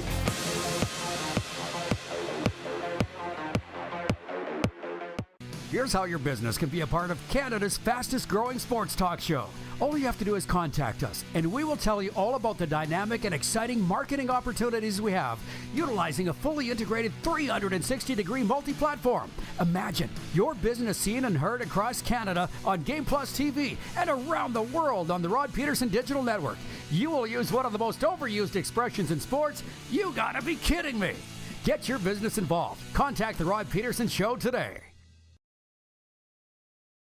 Send us your opinions now. We won't victimize you unless you really deserve it. Now, back to your host, Rod Pedersen. Hey, everybody. Welcome back to the RP Show. Got some great comments coming in from our great friends. Let me just update the text line, 902-518-3033. It's for Sober Carpenter non-alcoholic craft beers. And by the way, reward your love of movies by signing up for Landmark Extras for free today. Get more of what you love. Free movies and concession items, invite to exclusive screenings, and more. Go to landmarkcinemas.com for more information or to sign up. Let's please bring the Moose back in. He is back home in Toronto after emceeing the Rams dinner last night. I'm here in Florida getting ready to head to Game 4 tomorrow, and that is in Tampa Bay. John Ohm says, this isn't your average daytime sports talk show. This is your best darn show, period. Signed, John Ohm. And Craig Campbell from the Hockey Hall of Fame writes in. He says, you are different from all else in Canada by providing inside sports information and opinion that is more casual and entertaining. See you Saturday with Art Ross and Conn Smythe and all else in Tampa. Ooh, my heart just shuddered at the thought of heading over there, which I will with my guy Brent from Florida.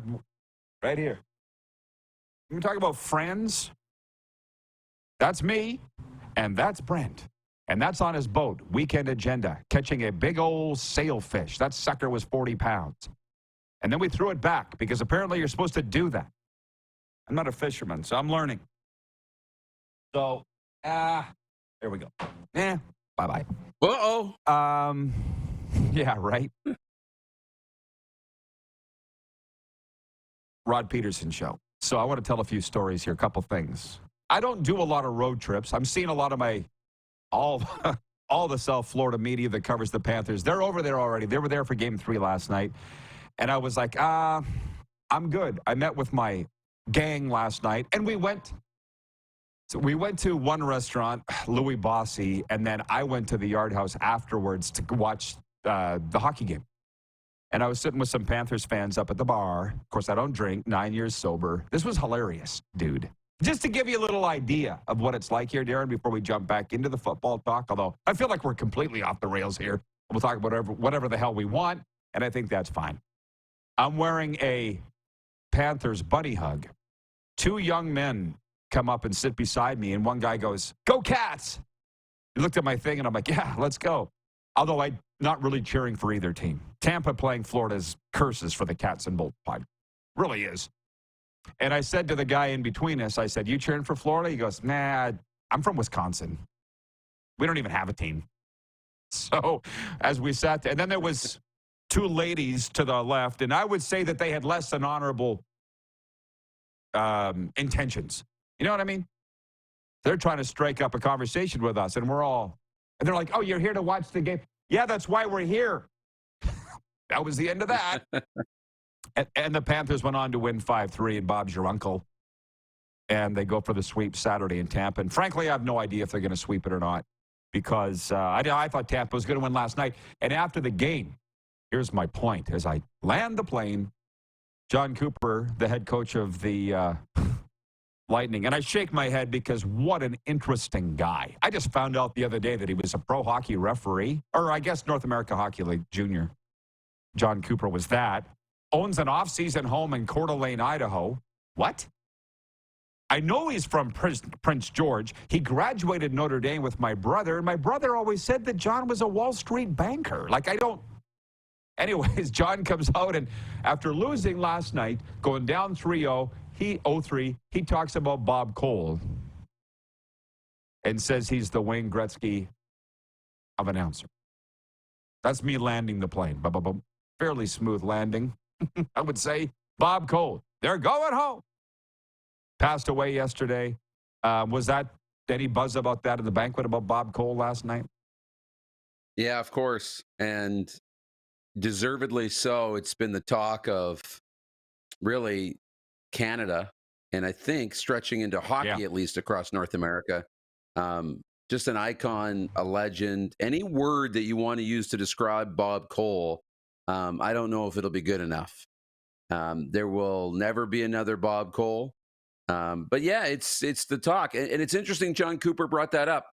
But it tells you, even, when you bury your head in the playoffs like this and you're all consumed, John Cooper's a good person. You take a moment and you can understand and put everything into perspective. This was a hockey game. Bob Cole was bigger than one hockey game, right? And, that mentality is what's going to give Tampa Bay an opportunity to come back in this series. Just putting everything into perspective and taking it one game at a time. You said it very well there. And I think John Cooper said it very well. Who could say it better than Coop? Is the Wayne Gretzky of announcers. And I think that's a lot of where I'm at. You figured things out a lot faster in life than I did. And I'll give you an example. I sit in these news conferences with John Cooper and Paul Maurice live, and I just appreciate what I'm hearing and the intelligence, and just grateful to be there. You know what I mean? To be treated so well by the Panthers and the Lightning, to be there. And I kind of look back. I look at how I used to whine and moan about Kelly McCrimmon and his nefarious dealings with trades and kind of what he's done here, but whatever. I look back and go, why did I bitch so much? I'm embarrassed. I'm embarrassed that I whined so much.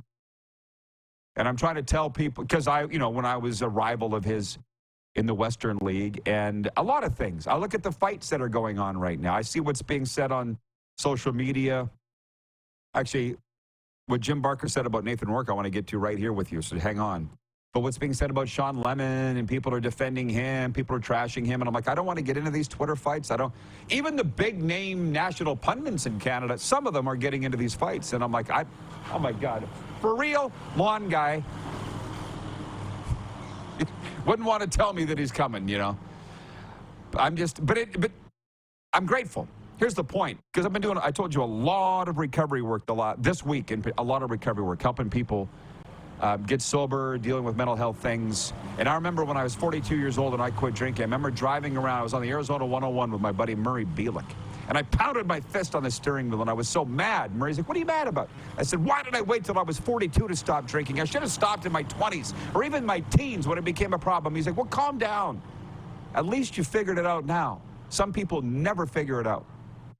So now I'm sitting here at 51 going, I'm not going to be so hard on myself for whining and getting in Twitter fights and being that passionate guy that I was before, because it didn't serve me at all. You know what I mean? I'm just going to chill out and just appreciate every single day. And I think it's very evident that I'm doing that. Now, completely different topic. Yeah, I won't even get into the Ryder thing. Jim Barker said he didn't like the way Nathan Rourke blasted the CFL and that this is karma for him. Maybe a little bit of karma. I wrote it down. It's in our WhatsApp. Maybe this is a little bit of karma for him that they took Drake May. We probably didn't examine as much as we should have Nathan Rourke saying, what's wrong? Disappointed in the CFL for taking so long to deal with the Chad Kelly thing. Why would he say that? That's a curious one in terms of where it comes from. A lot of layers to this. I like that he's staying connected to the league. That to me is something that to me was, if I was shocked, it was that. I thought, Nathan had moved on from the CFL. I don't know Nathan. So I thought maybe he had moved on and he's not, dialed into what's going on north of the border. But the fact that he weighed in tells me, he's still connected to the league. The league still means a lot to him. He may potentially come back and want to be back in this league at some point. So there was that. It's probably, it's a good thing. We need to hold people accountable. And, we talk often about the media and how much it's changed. And 10 years ago, even 15, 20, Rod, what would the media be doing, to the CFL in situations like this? Arash Madani's trying to hold them accountable. There's a few of those guys out there, but, they're few and far between. And who has the weight to hold them accountable where it actually means something and gets people's attention? Nathan Rourke carries some weight. So now I don't know that he wants to take that on, but he has some weight. So to, what he says, so he is holding the league accountable. And I don't think it's a bad thing. I really don't, to keep him honest. And, I've said this with the Chad Kelly thing. We've talked about how it needs to go through its process. I think the league, where they maybe, could improve on it, is just setting an expectation, saying, hey, this process is going to take months, and we'll update you down the road when we get more information, and we're taking it seriously. Then we'd all back off for a number of months, or say it's going to take weeks or what. But the fact is, there is no expectation. Well, and the thing is, that's your opinion, and that's what we do here. There's nothing saying that that's right. That's how you see it. But I'm sure the CFL has their own thoughts, And Allie in Texarkana writes in, and she says, my goal in life is to become as positive as Rod. I don't know if I will ever get there. LOL. Well, I'll say this. Darren didn't know me before, but I was negative. I was toxic. I was angry. And that was just coming out of being a raging alcoholic. I lived the other way. And by the way, let me just say, you're a product of your environment. Well, I'll say that. I've let myself off the hook for being that way because that was all I knew to be. So, but it didn't get me anywhere. So I'm like, you know what? I'm going to try this because it feels better, and I'm a lot happier. So that's just so you know, I've seen it from both sides, and this is better. So I'm going to say that. Number 2, Wayne in Victoria, BC writes in and says, that comment by Rourke surprised me. He seemed like more of a class act. There's nothing saying by him crawling out the CFL that he's not a classy guy. Right? See what I mean? Why say anything? It reminds me of a conversation I had with a pro scout in Tampa Bay here the last time we were there, 6 weeks ago or whatever. I talked to him about that I'd had opportunities in junior hockey and go back work in junior hockey. He's like, you can't go back. He goes, once you leave, that door's closed. You can't go back. And I said, well, I think you're right. That's why I'm sitting in Tampa Bay right now. And that's the thing with Nathan Rourke. It's like, Nathan, why say anything? You're not going back.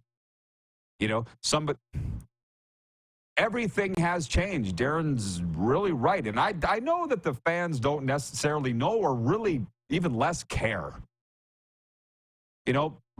But it has changed, i.e. a lot of former NFL guys, Dan Federkyle comes to mind, Sam Jaguar comes to mind. There were a lot of guys that played in the NFL that whenever that door closed in the NFL, they'd come into Canada. It's not really happening anymore. As a matter of fact, I can't remember the last one that did.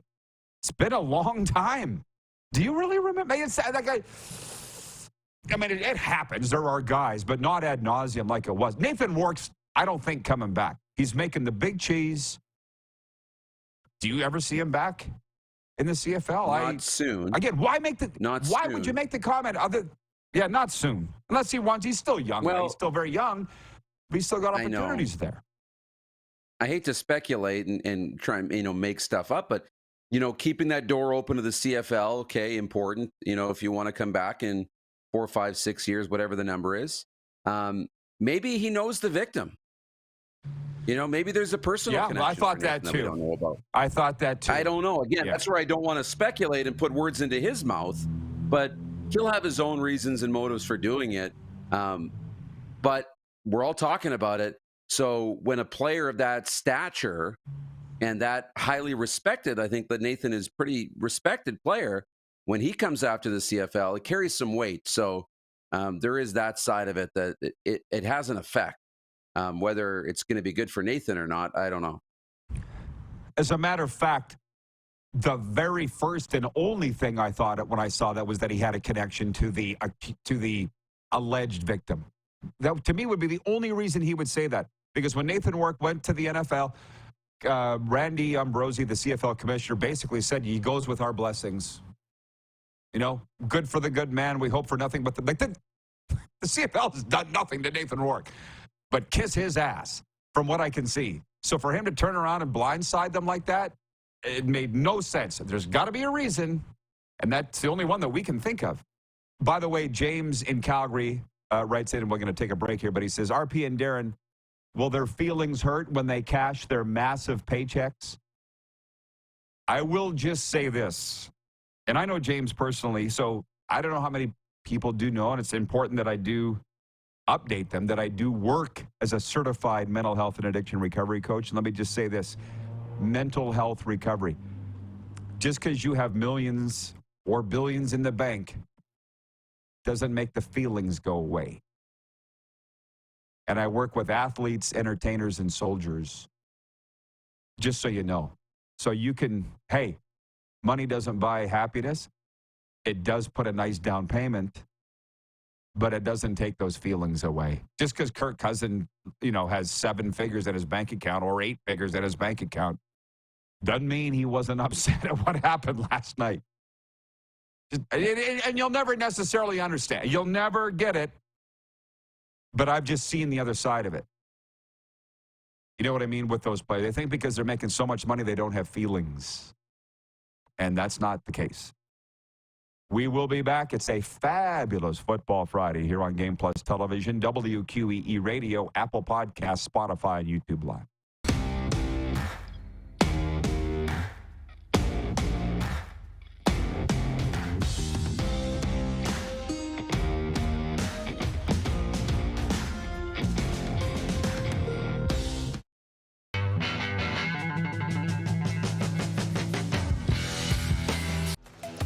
The live sports experience is changing.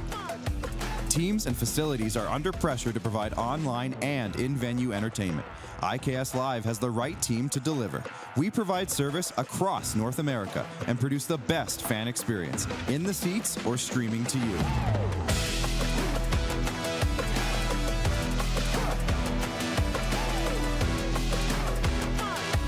IKS Live continues to bring you the best seat in the house. Text 902-518-3033 3033. 902-518-3033.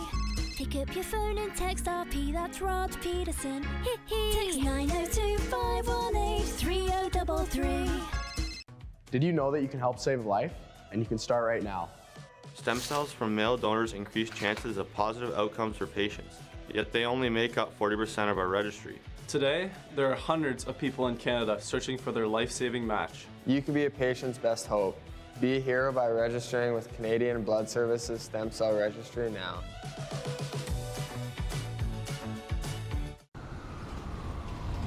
I'm Bridget Lacquette. I'm a First Nation Olympic silver medalist, and I'm proud to represent Indigenous hockey players across Canada. Each year, hundreds of Canadians need a stem cell transplant from an unrelated donor to save their life. Anyone can have a hard time finding a stem cell match, but for Indigenous peoples, it can be even more difficult because just over 1% of prospective donors on Canada's stem cell registry are of Indigenous backgrounds. Be a hero. Join me in Hockey Gives Blood in helping to make a life-saving difference to those in need. Register today at blood.ca/beahero.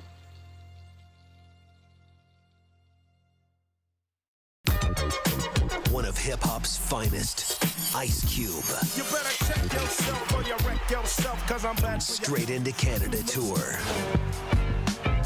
April 28th, Moose Jaw Event Center. I can't believe today was a good day. Among the most influential rappers of all time, Ice Cube. On sale now at sasktix.ca or the Moose Jaw Event Center box office. Hi, my name's Logan Stankoven. And I'm Connor Bedard. We're both Hockey Gives Blood player ambassadors and proud to be blood donors. There are thousands of patients each year in Canada that rely on a generous stranger to save their life. Please book an appointment today to donate blood at blood.ca/HGB.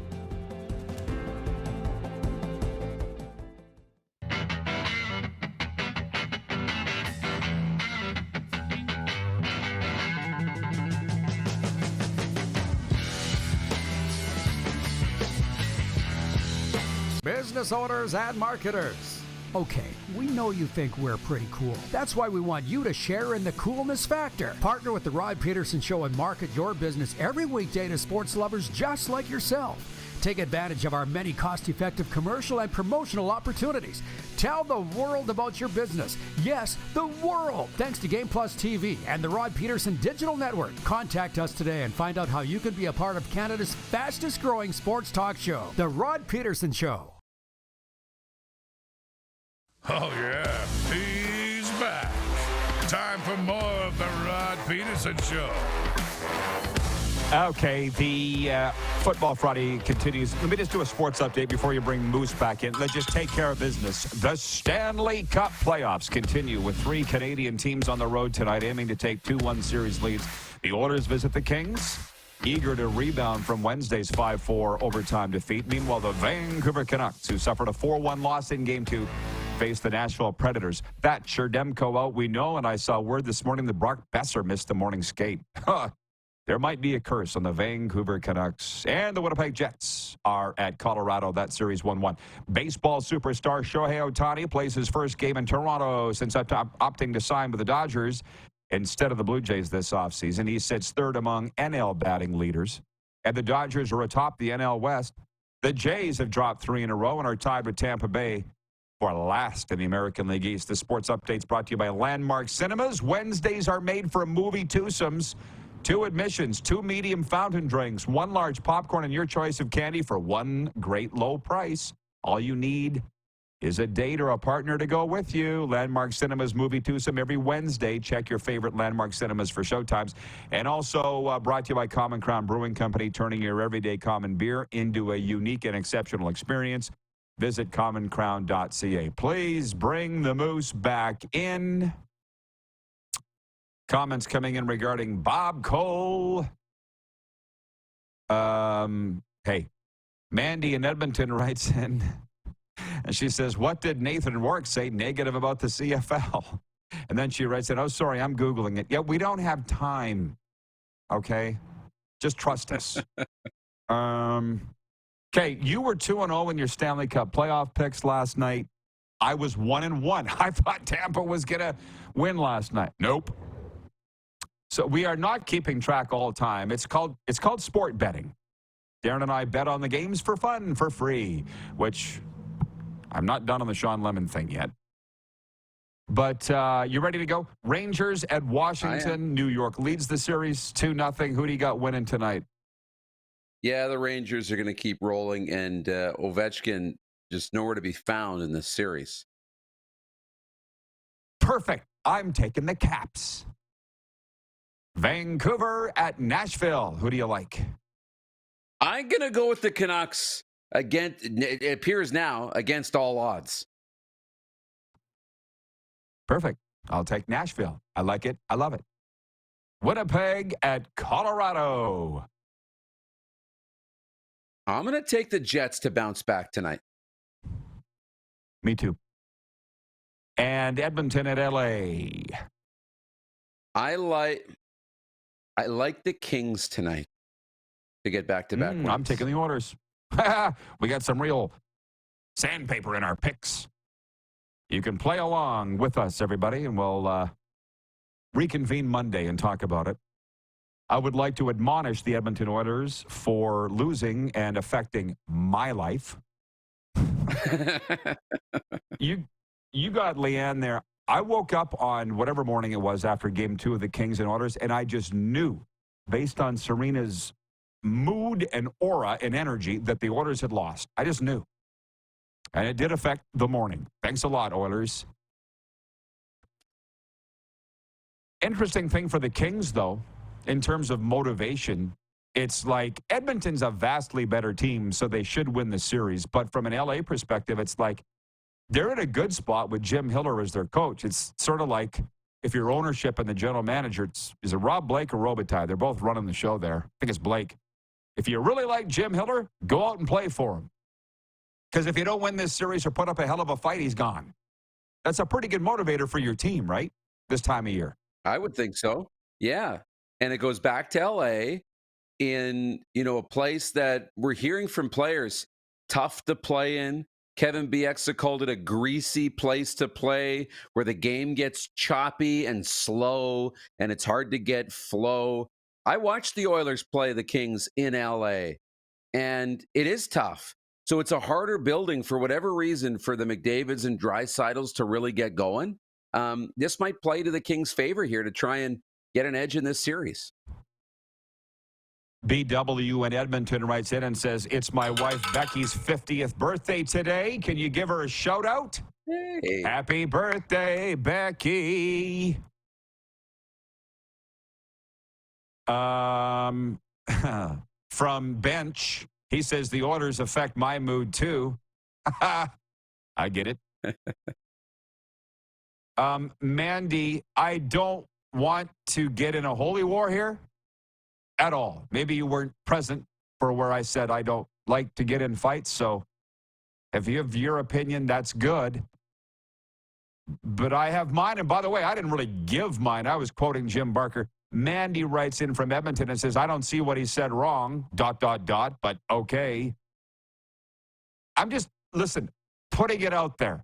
He said he doesn't like the way the CFL has handled the Chad Kelly situation.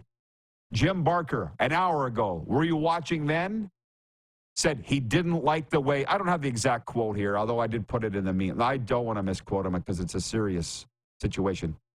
I didn't like him blasting our league over the Chad Kelly thing. Maybe this is a bit of karma for him. So, Mandy, if you don't like it, take it up with Jim Barker, not us, okay? I don't need that in my life today. Jeff in the Zone writes in and he says, hey, Rod, who you got tonight in the dub playoffs? Blades or Warriors? And PG or Portland? And Moose? Well, hey, since he's the Blades guy, he's Johnny Blades, I'll take the Moose Jaw Warriors. Even though they say I'm the Pats guy. Can you get over that in Moose Jaw? Can you get over it? I don't even live there anymore. I shouldn't speak for you. Are you taking the Blades tonight? No, they can't.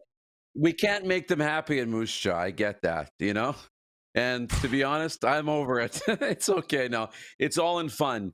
And for the point of this, I'll take the Blades and Portland. Perfect. I'll take Prince George. I know nothing about it other than the West Conference, that is. Rich Sutter is the hockey guy, and he says Prince George is the best team in the whole league. So I'll take Prince George and Moose Jaw tonight. And by the way, a little peek behind the curtain of our lives, because why not? That's the one I said I've been dealing with a lot of recovery stuff, my other career here this week, and it's like I've had to get over all these things. And I have, and it's awesome. But then the other people can't get over it. So I'm like, what the hell am I getting over it for if only half is? And whether that's the personal thing or it's the professional. And Moose Jaw, what we get, all I'll say is Rod's the Pats guy. When are you going to get over it? In Calgary, what do we hear? Well, we just can't get over the fact Rod's the rider guy. So it's real nice in Florida that he's just Rod. He's just a guy doing a show. You know, it's like enough. Uncle. Yeah. I'll get over it, but nobody else will. Okay, we're good. Hey, overtime is next. You want to stick around? You want to stick around? You keep going to the circus, man. You got to go to a different venue. And the venue is where you're at now, you know? Got to keep the tent closed, the circus tent closed. We're just going to take a break, and we'll continue this when we come back. We'll look ahead to the weekend and everything else. And I want to talk about not your average hamburger. I did have a life-changing experience. I don't normally like to talk about food on this show, but in this case, I have to. We'll be right back on Game Plus Television, WQEE Radio, Apple Podcasts, Spotify, and YouTube Live.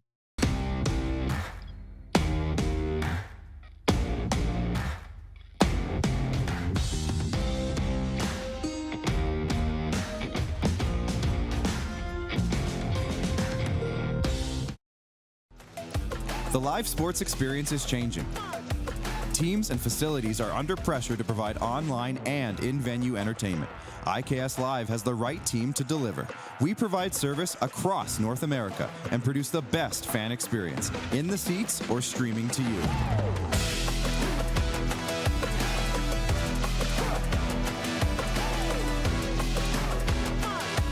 IKS Live continues to bring you the best seat in the house. Foreigner, live in Moose Jaw. Foreigner is back. The Farewell Canada Tour. You're as cold as ice. May 13th, the Moose Jaw Event Center. Foreigner, with special guest, Headpins. Tickets on sale now at sasktix.ca and the Moose Jaw Event Center box office. The race for the Cantera Seed Cup continues on Flow Hockey TV.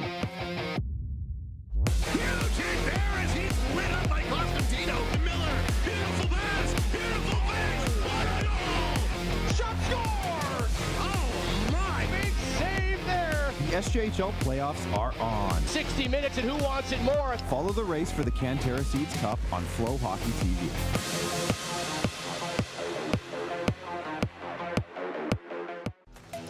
The live sports experience is changing.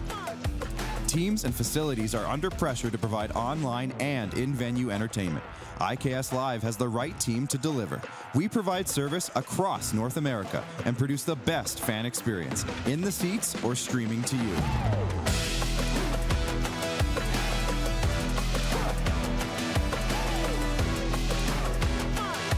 IKS Live continues to bring you the best seat in the house. Hi, my name's Logan Stankoven. And I'm Connor Bedard. We're both Hockey Gives Blood player ambassadors and proud to be blood donors. There are thousands of patients each year in Canada that rely on a generous stranger to save their life. Please book an appointment today to donate blood at blood.ca/HGB. IKS Game Day wishes to congratulate the City of Estevan and Affinity Place on their brand new center ice display. This state-of-the-art score clock features 5 LED faces with full motion graphics, scoring integration, and our new Halo mounting system.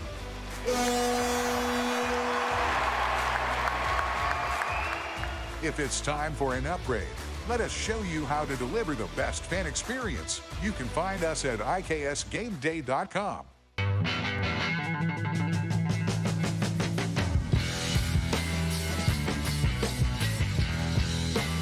Here's how your business can be a part of Canada's fastest growing sports talk show. All you have to do is contact us, and we will tell you all about the dynamic and exciting marketing opportunities we have, utilizing a fully integrated 360-degree multi-platform. Imagine your business seen and heard across Canada on Game Plus TV and around the world on the Rod Pedersen Digital Network. You will use one of the most overused expressions in sports. You gotta be kidding me. Get your business involved. Contact the Rod Pedersen Show today. You got something to say? You want to add to the show? What are you waiting for? Don't just sit there. Say something. Now, back to the studio with Rod.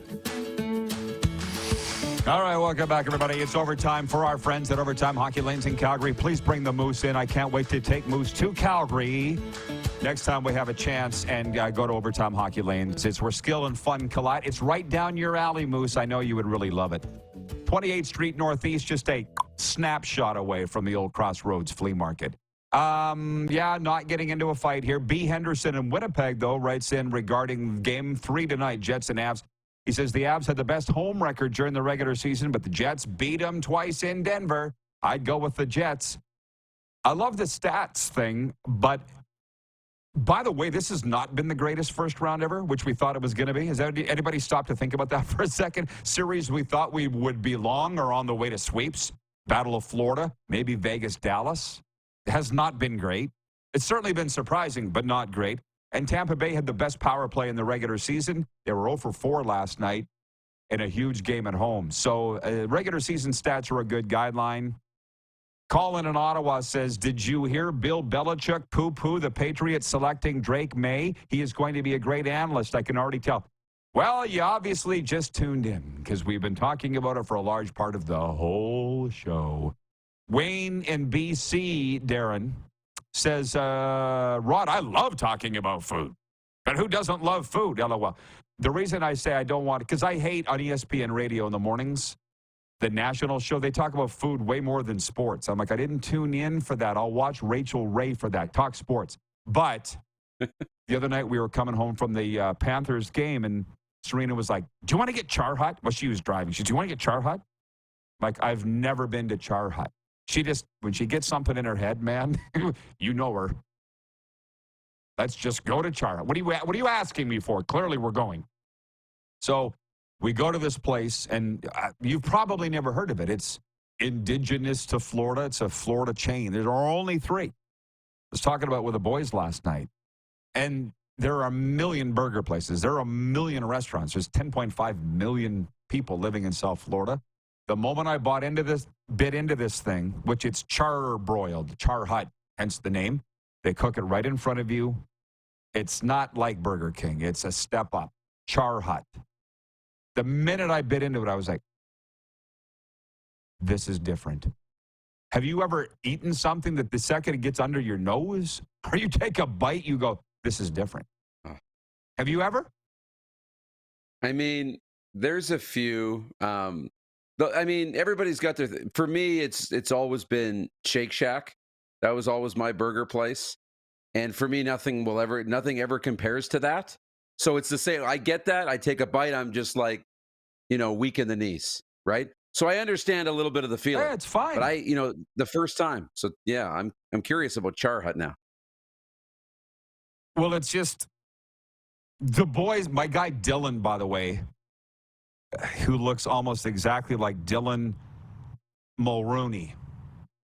Dylan McDermott. I get the two of them. He looks like a movie star.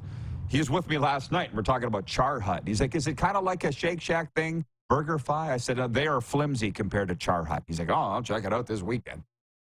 And so that's why I think with this show, that's where I came up with, if you see my tweets, not your average sports show, because that's not your average burger. Char Hut, I'm like, if I could be their marketing person, I would say, not your average burger, because that immediately makes you think, oh, what's different about it? Makes you want to go eat it, right? And then they serve Darren a container of half fries, half onion rings, and they call it an order of frings.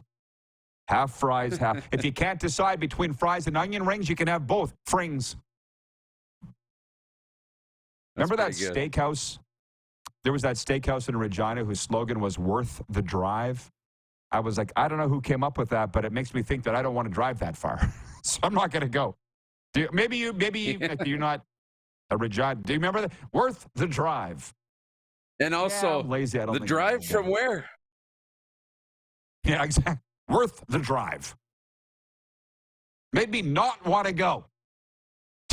Just so you know. Yeah. Wayne in Victoria, BC says, that sounds delicious, Rod. I'm going to have to try Char Hut next time I'm in Florida. You should. The boys were looking it up. There's one in Davie, Tamarack, and can't remember the other. Bill Edwards writes in, the guy who gave me the bobbleheads. He says, gotta love Frings. Thank you, Tuna. You've done a great job of not screwing up the show this week. He just told me in my ear that we've got 90 seconds left. Congratulations, you didn't screw up. John in Edmonton writes in, he says, I don't know if you talked about Amazon Prime NHL Hockey Monday night broadcast for the next season. No, and don't care, John. Who cares? God. What's your weekend looking like, Moose? Looks more and more like Jays and Dodgers tonight. Tomorrow, just found this out during the show, going to go catch the Toronto Rock in NLL playoffs tomorrow night down the road in Hamilton. How about that? So Mark Matthews, Chris Corbeil, and the Toronto Rock. We're going to go watch some National Lacrosse League. And then Sunday, going to chill. And a whole lot of hockey watching in between. Oh, it's just going to be fantastic. Well, I'm heading to Tampa, going with my guy Brent from Florida, just the two of us, hooking up with Craig from the Hockey Hall of Fame. He's got the Publix display right in front of Amalie Arena tomorrow. Oh, boy. Sunday, maybe write a column. We'll see. From Access World Headquarters, Stacy says, have a great weekend, Rod Squad. BW in Edmonton says, have a great weekend, you people. Man, it was a lot of fun. Thanks, IKS crew. Moose, be safe, okay? See you Monday. Who has more fun than us?